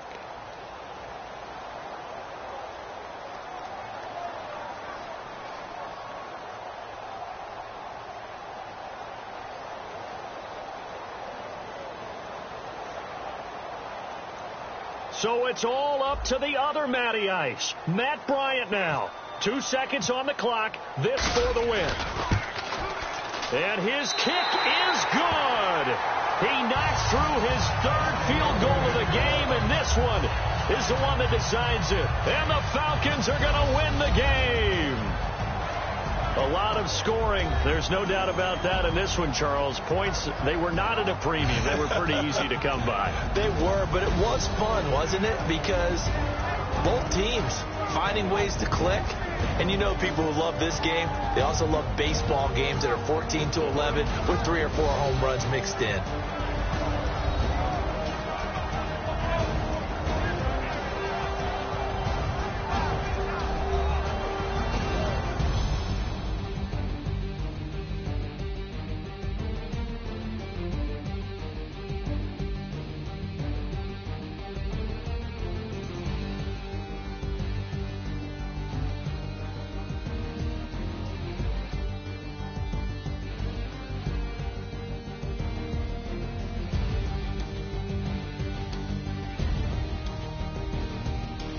So that's a wrap for Charles Davis. I'm Brandon Gaudin, and this has been a presentation of the NFL on EA Sports. For more, check us out at easports.com. It's a win for the Falcons here as we say so long from Atlanta.